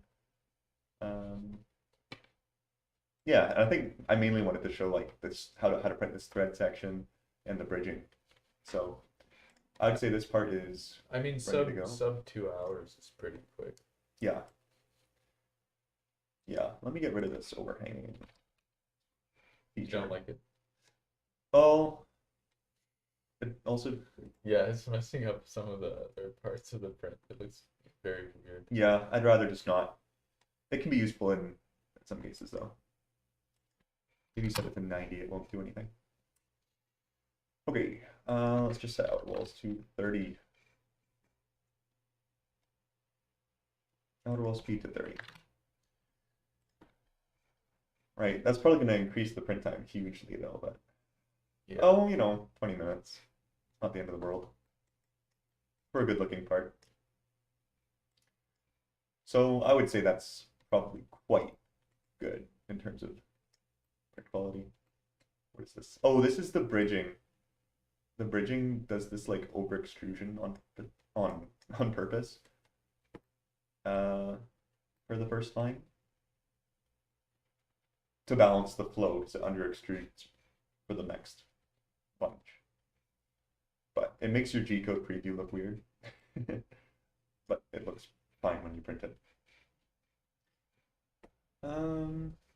Okay. Oh, if you want to see bridging, check the second part I sent you. I won't slice it, but I'll just check it out. Actually, let's just save this first. Save. Sure. Okay, what do we have? You had the dog fence and... Oh, is it the sand rack? Yeah. This thing. Oh, that's a cool print. Maybe we do want to slice it. That actually looks kind of fun. How would you go about supporting those overhangs? Oh, I wonder if you get a tree support going from these internal That's bits. kind of what I was thinking too. Ooh. Actually, do you want to slice this one? No. Oh, okay. I can, but I'll try. if we're alternating slicing, we Sure, might as well. I'll try. I don't know how you can influence the tree supports to do that, but I think, isn't there a way you can just say build plate only and then yeah, just hope that it works. and then you make the expand distance really, or the XY offset. Where I haven't used. Oh, it's built into normal supports now. So if you just go into support settings, it's like an option. Oh, okay. They moved it. Yeah, they turned it from experimental to non-experimental. Actually, this is also the first print that we're doing supports on, so that should be good enough too. Okay, so we've got This is our encore. this is a default tree support. Do you have to support this? Is there a cool angle you could print this at? I mean, clearly it was designed to be printed this way because of the holes. Yeah, I don't see a great orientation other than this. Okay, let's see what Kira comes up with. Oh my. Hey, it's doing what we hoped it would. Yeah, because it's the shortest distance. Oh, we actually need to change support placement from everywhere to just build plate. That might force it to only use the... Yeah, I just wanted to show the Oh yeah, so this is the default. Yeah. We'll go to line type. There we go. So the supports are here in this teal color. Okay. So yeah, the first thing is first of all, we don't want supports on this overhang, and we also don't want supports starting on top of our part. So the support overhang angle, I'll probably make, like 80 degrees, because we just want this to be supported. I actually almost always use 80 for supports now. Yeah, you can print. Like you can print 70-degree overhangs without support. They don't look great, but they actually look better than... It's better than having to remove support material. Yeah, support material can get very costly. Oh, actually, I'm gonna grab a part that Carlo made With support. Super... No, it's no support. Okay. Yes, and so we also don't want it on a part, so the support placement is touching the build plate. Oh, this part. one with like... Here, let me switch to the other camera. Yeah, if you want to show it, just... I think this is 70-degree support, without support. Fresh off the printer too. This came right off a printer, so it's not very clean. It also looks like it was printed at a really high temperature. Yeah, see if you can catch the overhangs. So that's 70 degrees. No supports required. I believe this is also using bridging settings. So the overhangs are so steep that it thinks it's a bridge, and it prints it slower. Yeah, it's not like perfect or anything, but it's surprisingly good for 70-degree supports. Yeah. You're also getting a peek at some of our newer Quinley parts. I think this one's for Ender, or maybe the Prusa. Oh, this one might be the Prusa. I like how this is less steep of an angle and it printed worse. Yeah, that's because the fan Probably didn't direction, kick in. or maybe it's the layers. This is Ooh, worse. than the 70 degrees, and this is probably like 50. Yeah, That's so weird. interesting. You have to optimize the G code on this one, I think. Yeah, a little bit. But I that think we just overhang, need more cooling too. yeah. All right, let's go back to this. So I made some changes to the support settings. Now it'll only generate on the build plate and should only generate on our overhangs too, which it does. Cool. The distance is actually quite good, so I'm not going to change that. Will change the support roof interface because it's like, Oh, it's doing some weird gaps there too. I'm not sure why it's doing that, but yeah, it shouldn't be doing that. And also these settings are, actually, Al, can you tell us what layer height you're using? But yeah, like this distance, for example, He was on way 0.2 on the too other high. ones. Okay, I guess we'll stick to 0.2. Yeah. Yeah, this distance is way too high. There's no point in doing support if it's gonna droop down by like 3 layers. So what I like to do is in the support settings, um, the Z distance. here it is. Yeah. Oh, that's strange. It says 0.2, but it's definitely No, two no. layers. There's a different. It's Oh, being top overridden. distance Yeah, is top overridden. distance. I see. Yeah, if we're doing 0.2 layers, usually I'll do like 0.22. Well, I should just round it down to 0.2. Should just be a layer. I always do a little bit more than a layer, but I don't know if it'll just squish the top layer or not. Why is it not? I think if you, I don't know, maybe it'll round it up. Could be. Because I think I thought it would squish. I thought it like offset the top layer, but maybe they changed that. Yeah, well, that's it. Rounds it. I think, yeah, I think I use 0.2. 0.3 I found is a sweet spot for like removing supports. But for a flat face like this, you can get away with 0.2. Yeah. The other thing I like to do, which you don't agree with me on, Steven, is for the support interface, I do triangles because um so there it doesn't align at all with, or there's no chance that it will line up with the bottom surface pattern. Yeah. Like Right. if you're doing a rectilinear bottom surface, I will do triangles. Yeah, because my interface is concentric. I always do concentric. I found that concentric just was very hit and miss for me. But whenever I only ever use support to support really small details, so I don't see why concentric wouldn't work on something like a large flat face.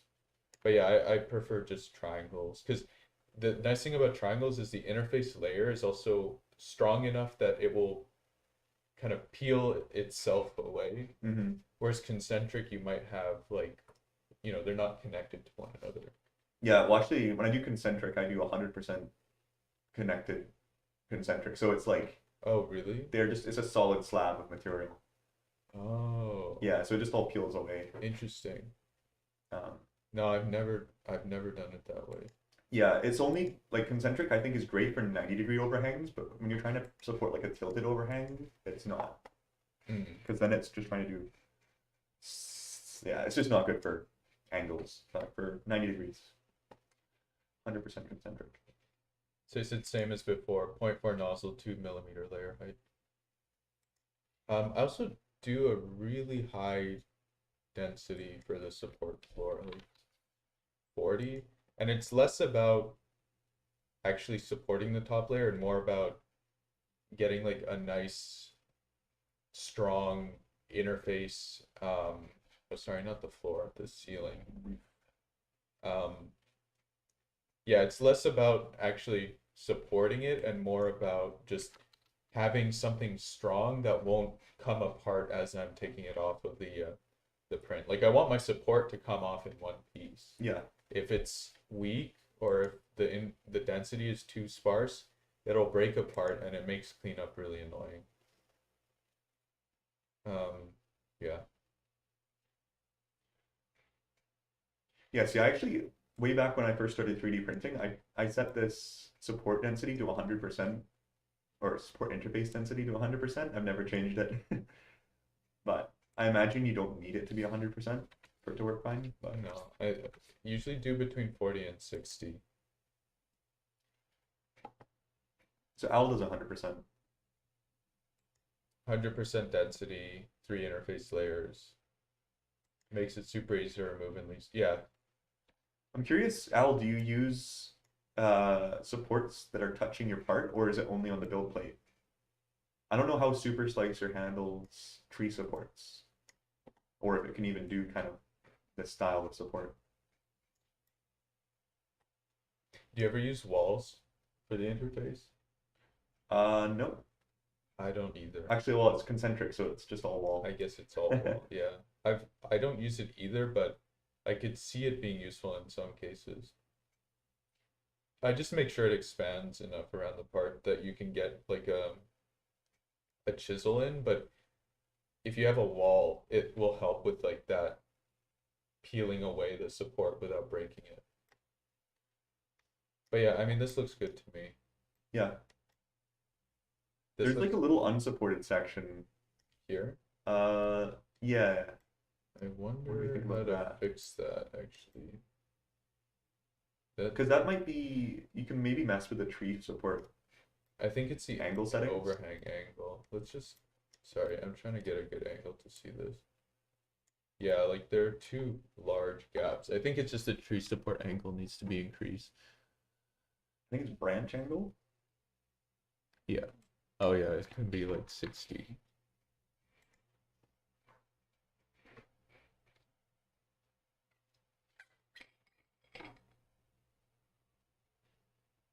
That made it worse. Hmm.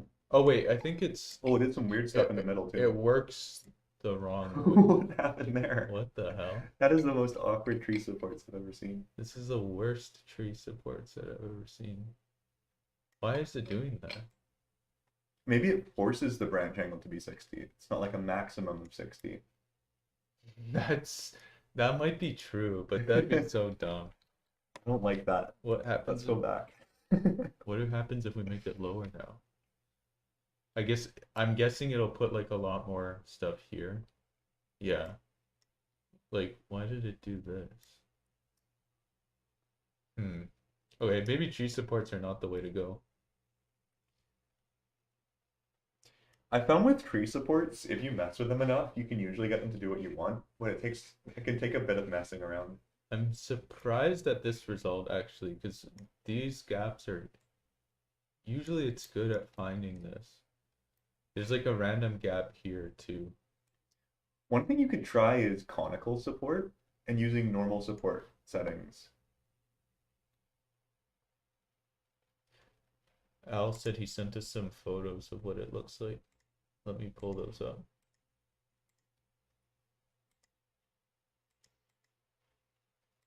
Maybe this is a limitation of Cura.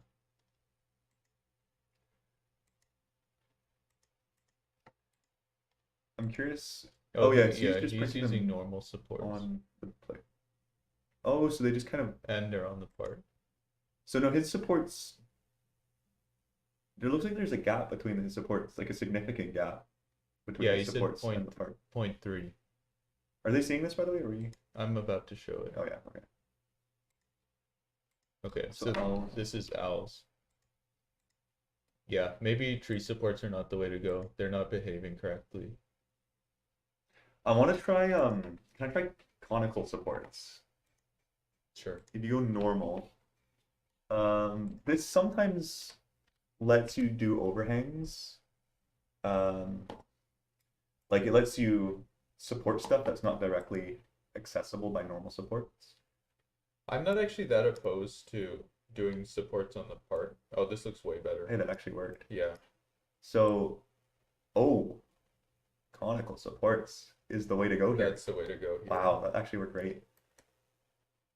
I'm not super opposed to doing supports that touch the part though. I found that you just use another interface and offset it by like 2 layers, and I haven't had problems with it leaving any marks or anything. Yeah, It's basically just sticking enough that it stays in place. Like mhm. sometimes the bottom of the supports are even like spaghetti, Right. Yeah, but and it's just like you the just very faintest of lines you can actually like heat gun and then they'll go away. yeah. I end up with like little dots of where the filament ended up connecting. But it looks like this is the way to go.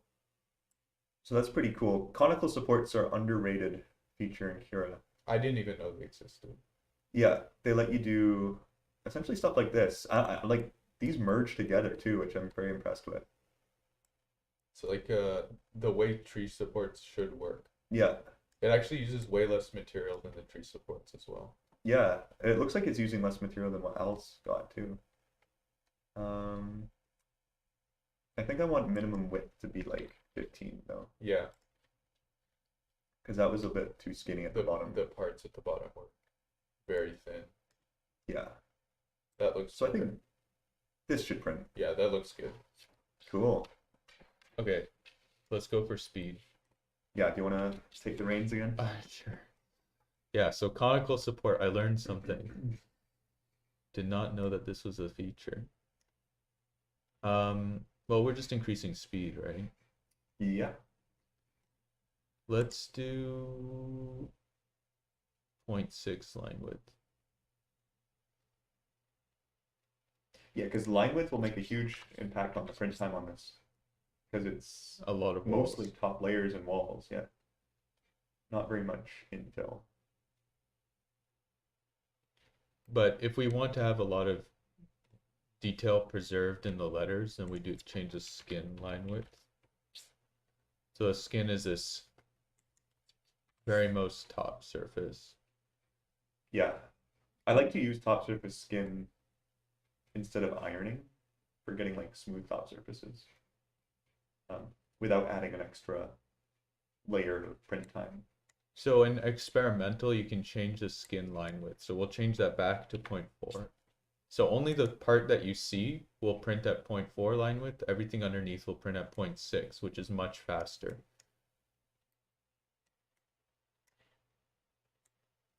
Let's see if that's correct. So at least the top, yeah, the top lines, yeah, you can see there. You can see the difference. So They're thinner. this is exposed, so it's thinner, and this isn't, so it's thicker. It doesn't affect the wall line width though. No, but that shouldn't matter too much. They said they couldn't see the conical. Oh, are we back on They the were Owl's saying, view? they were saying, blind here. Oh, I Oh, see. Can't see no. it. Oh, Oops. conical guys, conical support. Sorry about that. We This is conical we support. got it to work really well. So it's nothing touching the part, and it's only touching the build plate, but it supports the entire overhang.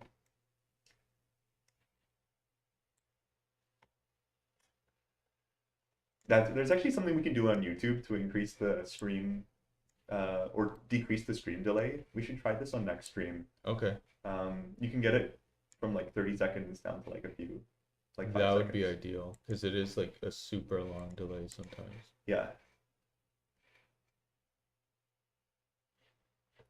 Yeah.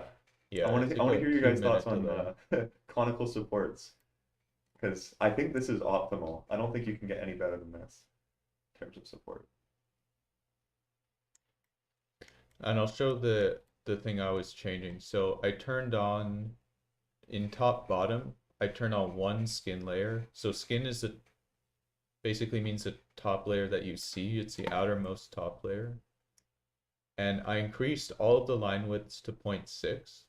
But since we have a design, we want to keep that at a higher detail. So while everything inside the part is at 0.6, the actual design, because we have a skin, we can drop the skin line width under experimental back to 0.4.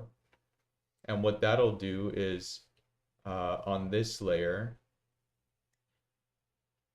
so the parts that we see are 0.4, and the parts that are going to be hidden by more layers on top are still 0.6. So we get the best of both worlds. We get the nice detail of 0.4, the nice finish, and then we also get the really fast printing of 0.6. And the best part is we don't see the 0.6. So yeah, if you like go up more, you can see they printed one more layer of 0.4 on top. Yeah, something I actually sometimes do on top surface skin is I actually set it to 0.3, so like slightly less than the nozzle diameter, and that can make it look like ironing. Is that what's on here? No, that's actually normal ironing. That's just regular. Yeah. Okay, I won't show it then. Yeah. I don't think we have enough time to show that part either. But Yeah, Alice already uses 0.6 millimeter line width. yeah, 0.6 is Okay, we'll go to 0.7 then, just to optimize it a little more. yeah. Yeah, it's one of those things like if you can do 0.6, you can surely do 0.65. And then you can surely For just push it a little sure. bit more. Like there's nothing wrong with that. Yeah, I mean, with a 0.4, it's easy to go up to 0.8. But then you have to decrease your speed. Yeah, I wouldn't go past 0.8 on a 0.4. Although you can do it, it's just there's no benefit to it. Yeah. Okay. Speeds now.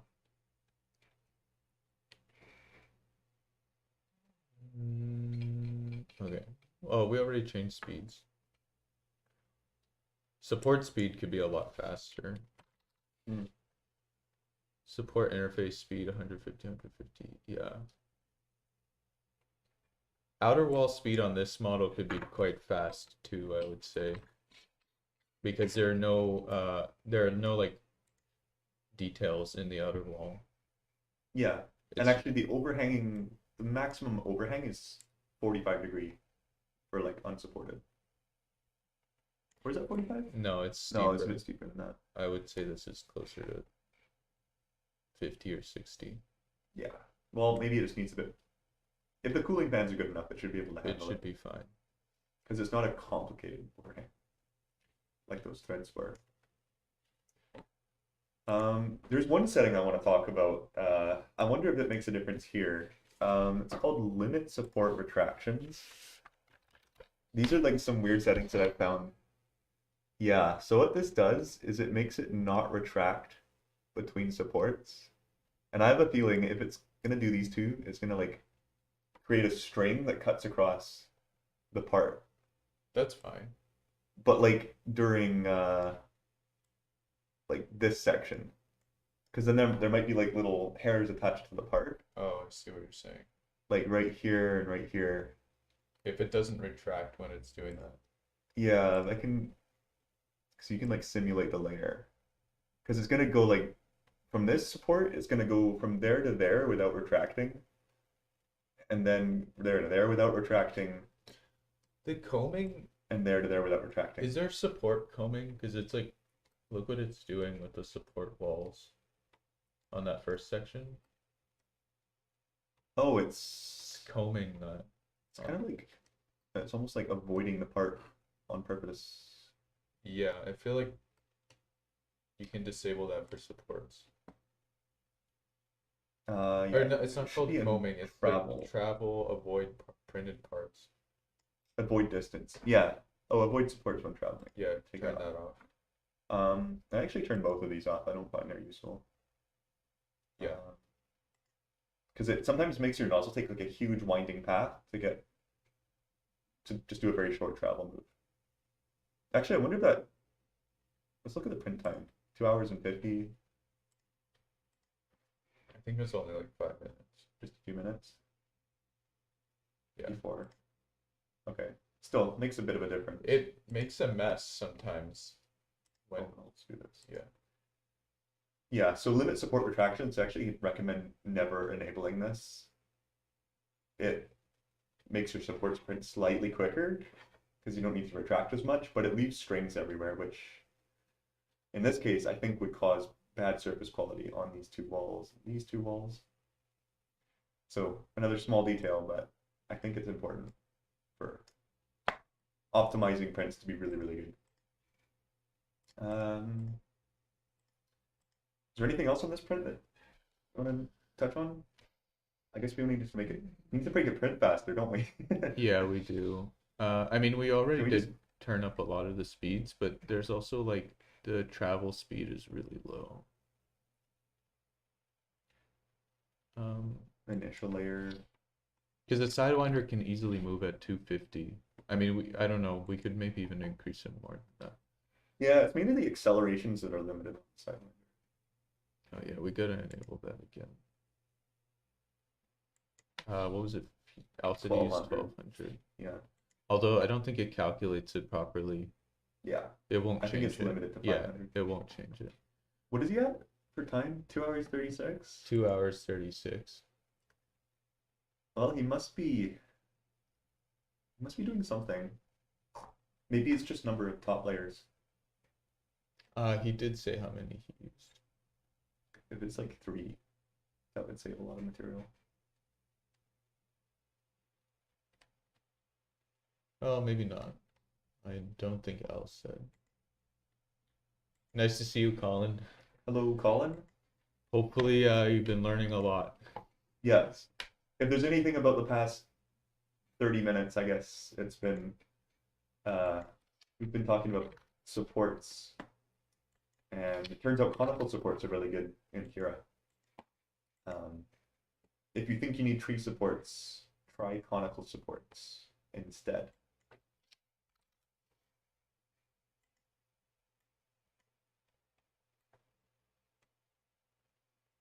Supports can be really messy. Although I think it's not calculating it anymore. Because it didn't change the time, and I just changed the supports by like 25%. Huh. Support. Yeah, 21 minutes, 25%. That means it should have saved like 10 or 5 minutes for the supports and another 5 minutes for infill. What is our longest thing? Skin is our longest. So it's this giant top surface. There's not much we can do about that. Oh, you know what? It's probably the top surface skin that we set to make it look good. It is. If we take it off, I bet you it'll drop the print time by like 20 minutes or something. But then it won't look good. Well, let's see, because we want to match Al. Al is not doing this, so Okay, that's true. He is at 0.6. yeah. See, just see if we can get the time. Because optimizing doesn't mean, oh, I think it's just not Well, calculating it right, because this we were means wrong. the top surface would have been half. And skin is 36 minutes. So it went from like 40 minutes to 36. So I think it's just not calculating it correctly. Yeah, 5 top, 5 bottom, 3 perimeter. Okay. that's not even what we're doing. I Yeah, think we need more walls. I think we only have 2 perimeters. I'm curious if your speeds are different than ours.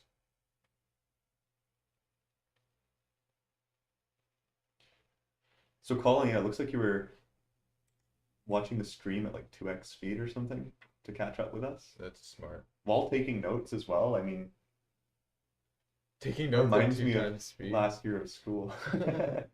Yeah. Let's see.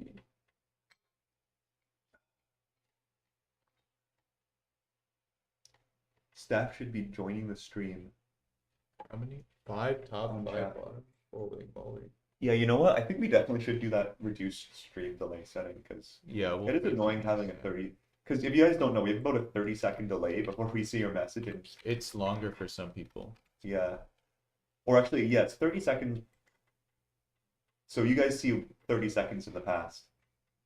So what we're saying now, we actually said 30 seconds ago. But Well- you're hearing it right now. Or longer, depending on your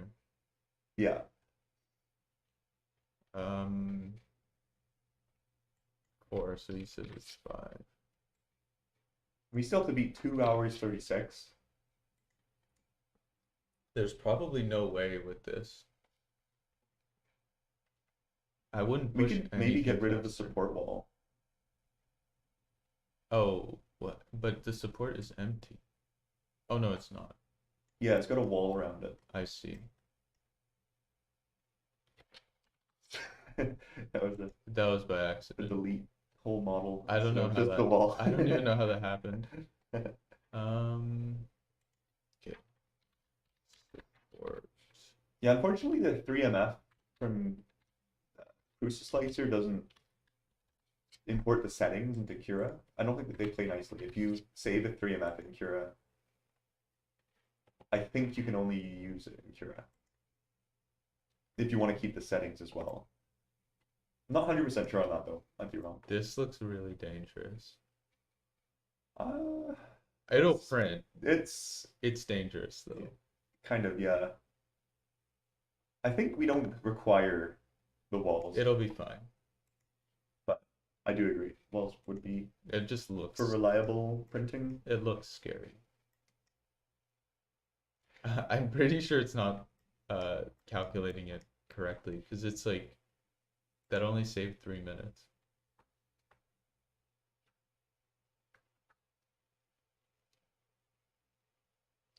Travel. It says skin is taking a. Why would skin be taking so long? Yeah. 45 minutes. But then top and bottom. Oh, maybe try setting it to zigzag instead of lines. That might save like a few minutes.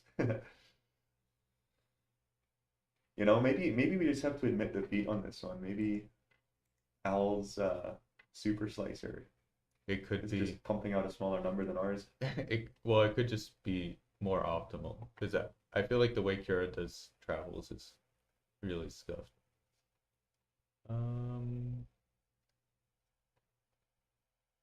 What are we looking for? Patterns? Skin pattern, yeah. It is zigzag already. Oh. I don't think we can get it any faster. I think Alice got a speed on this. Also, this doesn't look super awesome. Not super awesome. Is there any like hidden speed setting that we're not looking at? Do you want to take a look? Yeah, maybe just This skirt might save a minute. That's true. yeah, I mean this is all It all looks good. good.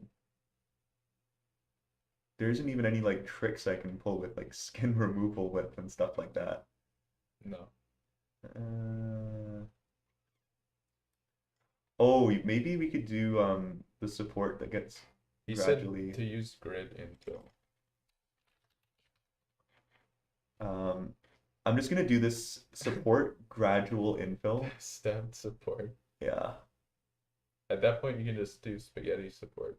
You can sometimes get away with this. Where's gradual support? There's so many supports. I don't know if that'll work with conical. Oh, maybe it won't. Yeah, he's Step. using rectilinear top surfaces. Well, I'm gonna do one in one step. Maybe this saves a few minutes. It's a top surface skin that's taking a little bit. long time. What if we just disable top surface skin? Maybe it just prints differently. Try it. Watch it shave like 40 minutes off. No, just 1 minute. You know, we should have done this. Yeah, I mean, that's looking good. theoretically, he says he prints at 40, so I mean, I guess the top surface can be printed way faster. Yeah, okay. Let's just Not super. let's just change the speed to be like super fast. Outer walls 150. I mean, that's I don't know. Should we push it to 160? Well, we're thinking like how an ender would. Yeah. The Sidewinder is way better. Yeah, true. Titan arrow Yeah, and a volcano. because we're about half of the flow rate that he says he's doing. 2 hours and 39. If we can push an ender to 250, we should be able to push a sidewinder to 400, True. right? It has a bigger bed. Maybe the x-axis should be able to do 400. Oh, it'd be cool if you could set. Oh, you can set separate max speeds for different axes, but in the firmware. Because you said Yeah. X, Y, and Z max speed and accelerations. He said to change it to grid infill, which might save time. But also, when you have accelerations different from one axis to the other, if they're both moving at the same time, then it'll Yeah, default. Oh, good. It's the same time anyway. Does it not calculate it correctly? Oh, it does. I think it just defaults to the slowest acceleration. So it'll move that line segment at the slowest acceleration. Yeah, like, so if you were trying to print something if you're trying to print like a 3D line in X, Y, and Z, Mm-hmm. usually your Z-axis acceleration is super low. Mm-hmm. And if you're doing different accelerations at different rates, it won't actually create the line that it's trying to make. So you have to set all the accelerations to be the same. Because otherwise it'll make like a weird curve Oh yeah, it'll instead be of a straight curved. line. You're right. Wait, but what about in two axes? I guess you get the same thing. You would get a curve.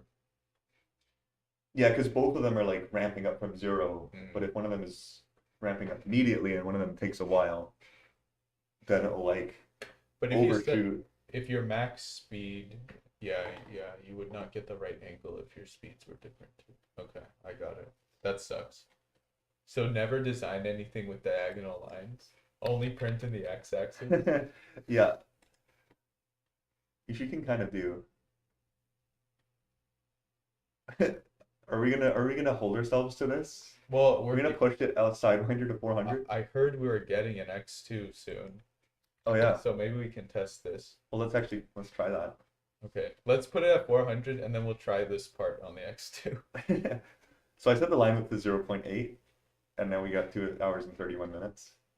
Okay. And I'd say 0.8 is reasonable for a 0.4 nozzle. Not ideal. I do it all the time at home. Get a 0.8 nozzle, in my opinion. Change the infill to grid. Did we not do that? I just did. Yeah, so Okay. we're doing that now. Oh, this is also a fun setting to disable. It usually shade. This just like adds little dots of filament in random places. So annoying.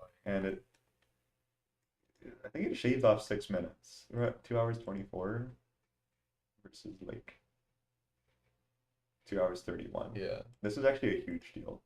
What a waste of time. And it probably added nothing in terms of quality. No. It probably made the quality better. Like the only things, sometimes it would add material like right here. Yeah. Actually, let's see how good I am. I want to see if it's going to Let's actually see. do that. Should be like little, tiny little lines. Little dots and like little infill. Yeah, it does. Yeah, like And that. the green one. And like this stuff here, that doesn't make any difference to your part. And sometimes it just actively ruins your part. Yeah, a lot of like learning Kira or learning any slicer is learning what settings to turn off, Yeah, because there are all these, I don't know, there are all these little things that just kind of end up hurting you more in the long run. It might help certain prints, like if you're just throwing something into the slicer, it might help it come out good. But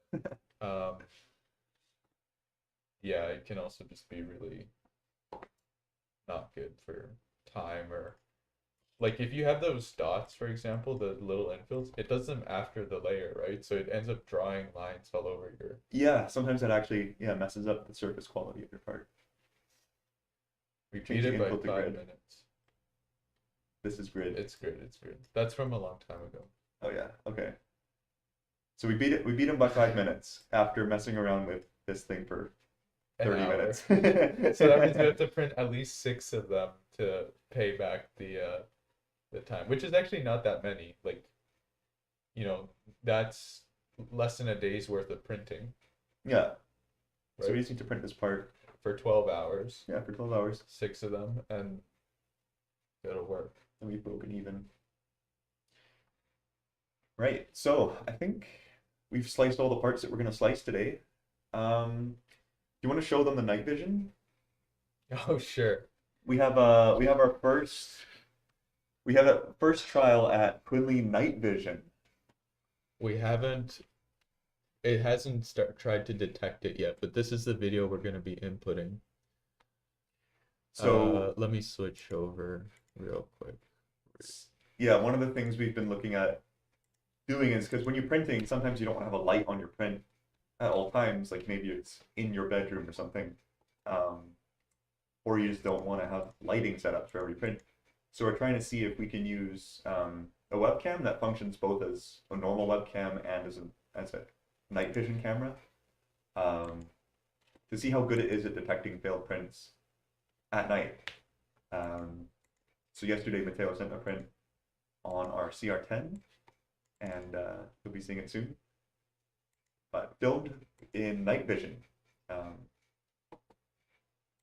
you have that video of how dark the room actually was? Can you set this up and I'll send it over my phone to Yeah, your sure. Discord.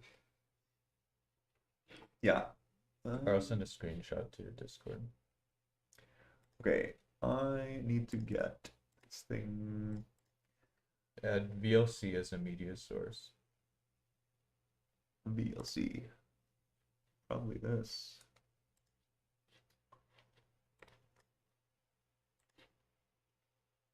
Give me one sec.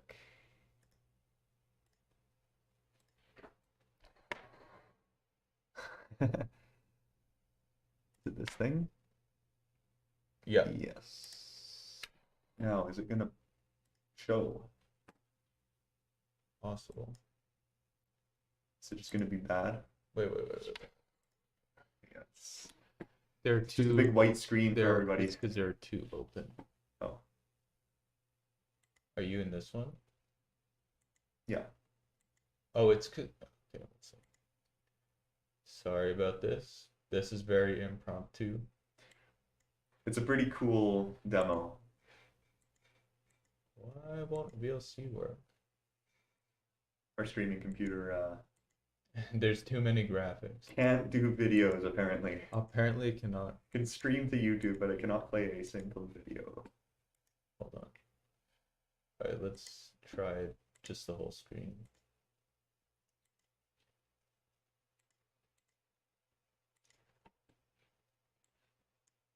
Oh, we're gonna get infinity mirror? There we go. No. Here we go. Hey, technical difficulties. Okay. So this is still in light, this single frame, and then you turned off the lights after the first frame. Yeah. It looks really low quality, but you'll see why. So this is the time lapse we took. Night vision time lapse. Night vision time lapse. And the reason it looks like this is because it was Is it nighttime? it was nighttime. In fact, it was very dark nighttime. So I took a video from my phone. So this is what the room looked like at the start of the video. So like this. And then before I left for the night, I turned all the lights off. So it's, considerably darker. And yeah, this time lapse was taken in a room this dark. And so I'm gonna see whether I can get Quinley Vision to work on like super bad quality, bad lighting video. And if it works on that, then we don't have to worry about people with really terrible setups. So Hopefully, if people have a bad setup, it's not as bad as like this. hopefully it's not as bad as this. But I don't know, people will find a way always to make it. Trying to point a toaster at your printer. Yeah, literally a potato. The resolution is not worse on the stream. It's actually that bad. Yeah. If you think it's because it's getting downscaled, it's not. It's actually No. just really bad. It's really bad resolution. It looks like 100 JPEGs if someone JPEG something 100 times. You guys should show them the dark one.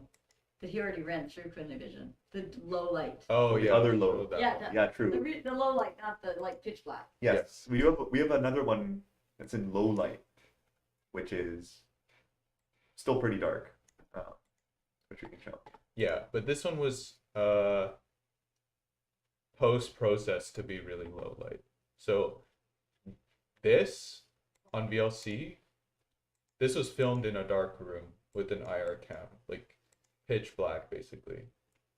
Yeah, Uh, so that's why it's so grainy, is that there's no light to begin with, so any sort of light is getting amplified. Or I guess it's not even light, it is like, like well, IR. it's not the visible light, it's infrared light. And the brightness of the IR lamp is really low as well, so there's really not much helping it. Right, so it's just shining IR at the part, and then it's detecting the reflections. And this is like the cam I used is I think it was like a $15 IR Pi cam, so very accessible. But yeah, so we did another test with low light, but with like better resolution video, and I'll show that too.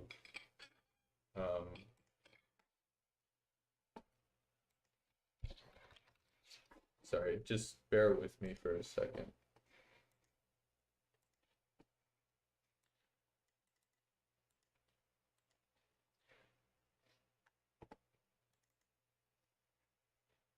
Okay.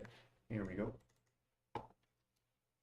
Oh wow, you can barely even see. So yeah, so this was the other test that we did, but this is full resolution video, and it was just darkened.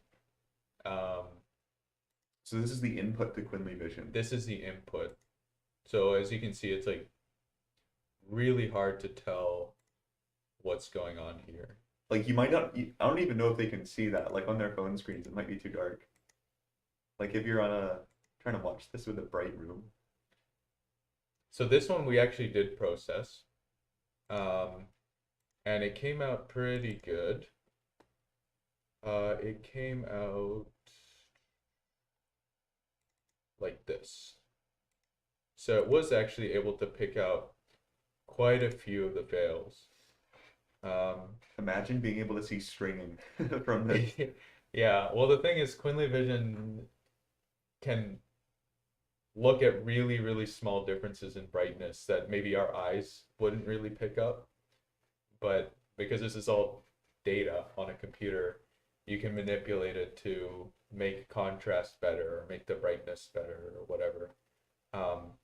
So there's a comparison, a direct comparison with a full light version of this exact same clip. You can see it picks up way more when it's actually lit properly. It actually picks out a nozzle blob that it misses in the low light. But the low light still catches like half of the stuff that's going on. It catches enough that you can tell something is going wrong, which is what the most important part is. So this compared to this, like there's a couple more things that it detects, but it's pretty close. Yeah, like if you have like 10 failures on your first layer instead of 5, your first layer is still failed. It's still a bad first layer. Like Yeah. there's 4 stringings on the dark one, and it gets looks like it gets 6 on the light one. 1, 2, 3, 4, 5, 6, 7, 8, 9. 9 for initial layers, and here gets 1, 2, 3, 4, 5. So yeah, it's getting about half of this stuff, and the brightness and like the what is that called? Like the color Saturation? it's like the amount of colors in this video is a lot lower. Oh, It's usually called posterization when you reduce the amount of I guess oh yeah, like that's the number of like people bits. watching might know. Yeah, like it's the difference between like 8-bit color and 16-bit. like remember how for old computer games you'd have to put your windows into 8-bit color mode? Yeah, Yeah. and then you only got like 256 colors to choose from. Yeah. So when that's a challenge. When things are really dark, you have a lot less colors. Like the range of colors is a lot lower, so you end up with a lot less information to work from, which is why it's not as good at detecting. But just the fact that it can detect like 50% or 80% of the stringing and 50% of the bad first layers, I thought was a really cool result. So yeah, so now we're going to try it with the proper night vision footage that was actually filmed in a pitch black room, and we'll see we'll see whether it can pull anything from this. Yeah, I think it'll be I'm able to, excited. yeah, I think it'll be able to get the spaghetti and the detach, but yeah, it's like really rough video. Okay, there were a lot of questions actually, so we'll go through this. Printers don't like the dark. Well, maybe. We'll see. Hopefully we can get it to work. This would be perfect for the X1, X2. They have LEDs on the nozzle. Oh, very good. That's actually good. So you end up with footage a lot better than this. BL Touch is a red glow that could help too. Yeah, okay. Here, Colin's got it exactly right. Darker images are going to be much more compressed. They'll be more exaggerated when the camera's natively getting a darker image. Posturization, dithering, error diffusion. Yeah, all of this stuff works against us when we have very, very dark footage to work from. Like you can see actually in this footage that's playing on the screen right now, there are only like, you can literally count the transitions between colors. Like there's black and then dark purple and then lighter purple. I don't know, there are probably like 32 colors in this image, which means we only have 32 levels of differentiation for when we're looking for features. I might even be less, I don't know, like in this. It looks like the most JPEG-y of all JPEGs. It's extremely posturized. Yeah, Posterized or posterized? I've always said posturized, but I don't know. It just means like in Photoshop when you posterize an image, it like squishes the amount of colors in an image. Yeah, I don't know. When I saw that word during my digital media class, I thought it was to make it look like a poster. When I was like younger. It looks It's more like tough. a painting. Yeah, maybe because it's you like don't use as many colors in a painting. if you're trying to like do printing or maybe like silk screening, you'd posterize. Yeah, you would. Because then you'd only limit it to 5 colors. Al says it's probably six. We can probably count the amount of colors in here. At the bottom, there's a really nice 1 pixel green band that is an issue with the camera. So we won't count that. It's gonna be spaghetti. I hope it doesn't detect that. I think probably we would have to disable some types of detection because of the dithering. It's just gonna give you weird features that it won't understand. But yeah, like you can count like 1, 2, 3, 4, 5, 6. And then we counted that one. 6. Maybe we need to use like AI like 6 upscaling on these images. That's part of what I'm gonna try with this. Ooh. Upscaling certain areas of the image. And also because it's video, like video helps a lot. Because you can do things like multiple exposures, multiple images like within like fractions of a second of one another to build up a higher resolution image. There's a lot of stuff that you can do with when you have video that you can't do if you just have a picture. Al says posterized. Maybe it's posturized, like I say. Because posterized. There would be like P-O-S-T-U-R-E. Posture. Posture. Because yeah, posture. Posterized. I should sit up straight. Machine creators came just in time for the cool stuff. Yeah. So, I mean, another thing that I can try really quickly would be to take this low light clip that we made and posterize it. It's already posterized to an extent, but not quite as much as the IR camera is. But we could run it through and like crush all the colors down. Just to simulate what an IR cam would get. Exactly. Cool. So that's what we've been working on past couple days. There's some other cool ones. Are there any ones that they haven't seen? Oh, we also tried like blurriness. Worked pretty well actually. Although this is not a super intense blur. Mild blur. So there's simulating out of focus cameras. Yeah. This is all, you would call this stuff synthetic data. Yeah. So it's like computer generating a lot of extra data using the computer. So with one clip, you can get a blurry clip, a low light clip, All other sorts clips. of stuff. There's all sorts of stuff that you can do. Helps a lot. And it helps a lot when we have so many clips to work from. Like when you have like 250,000 images to work from, and then you use that to make additional data, it's like really efficient. Right.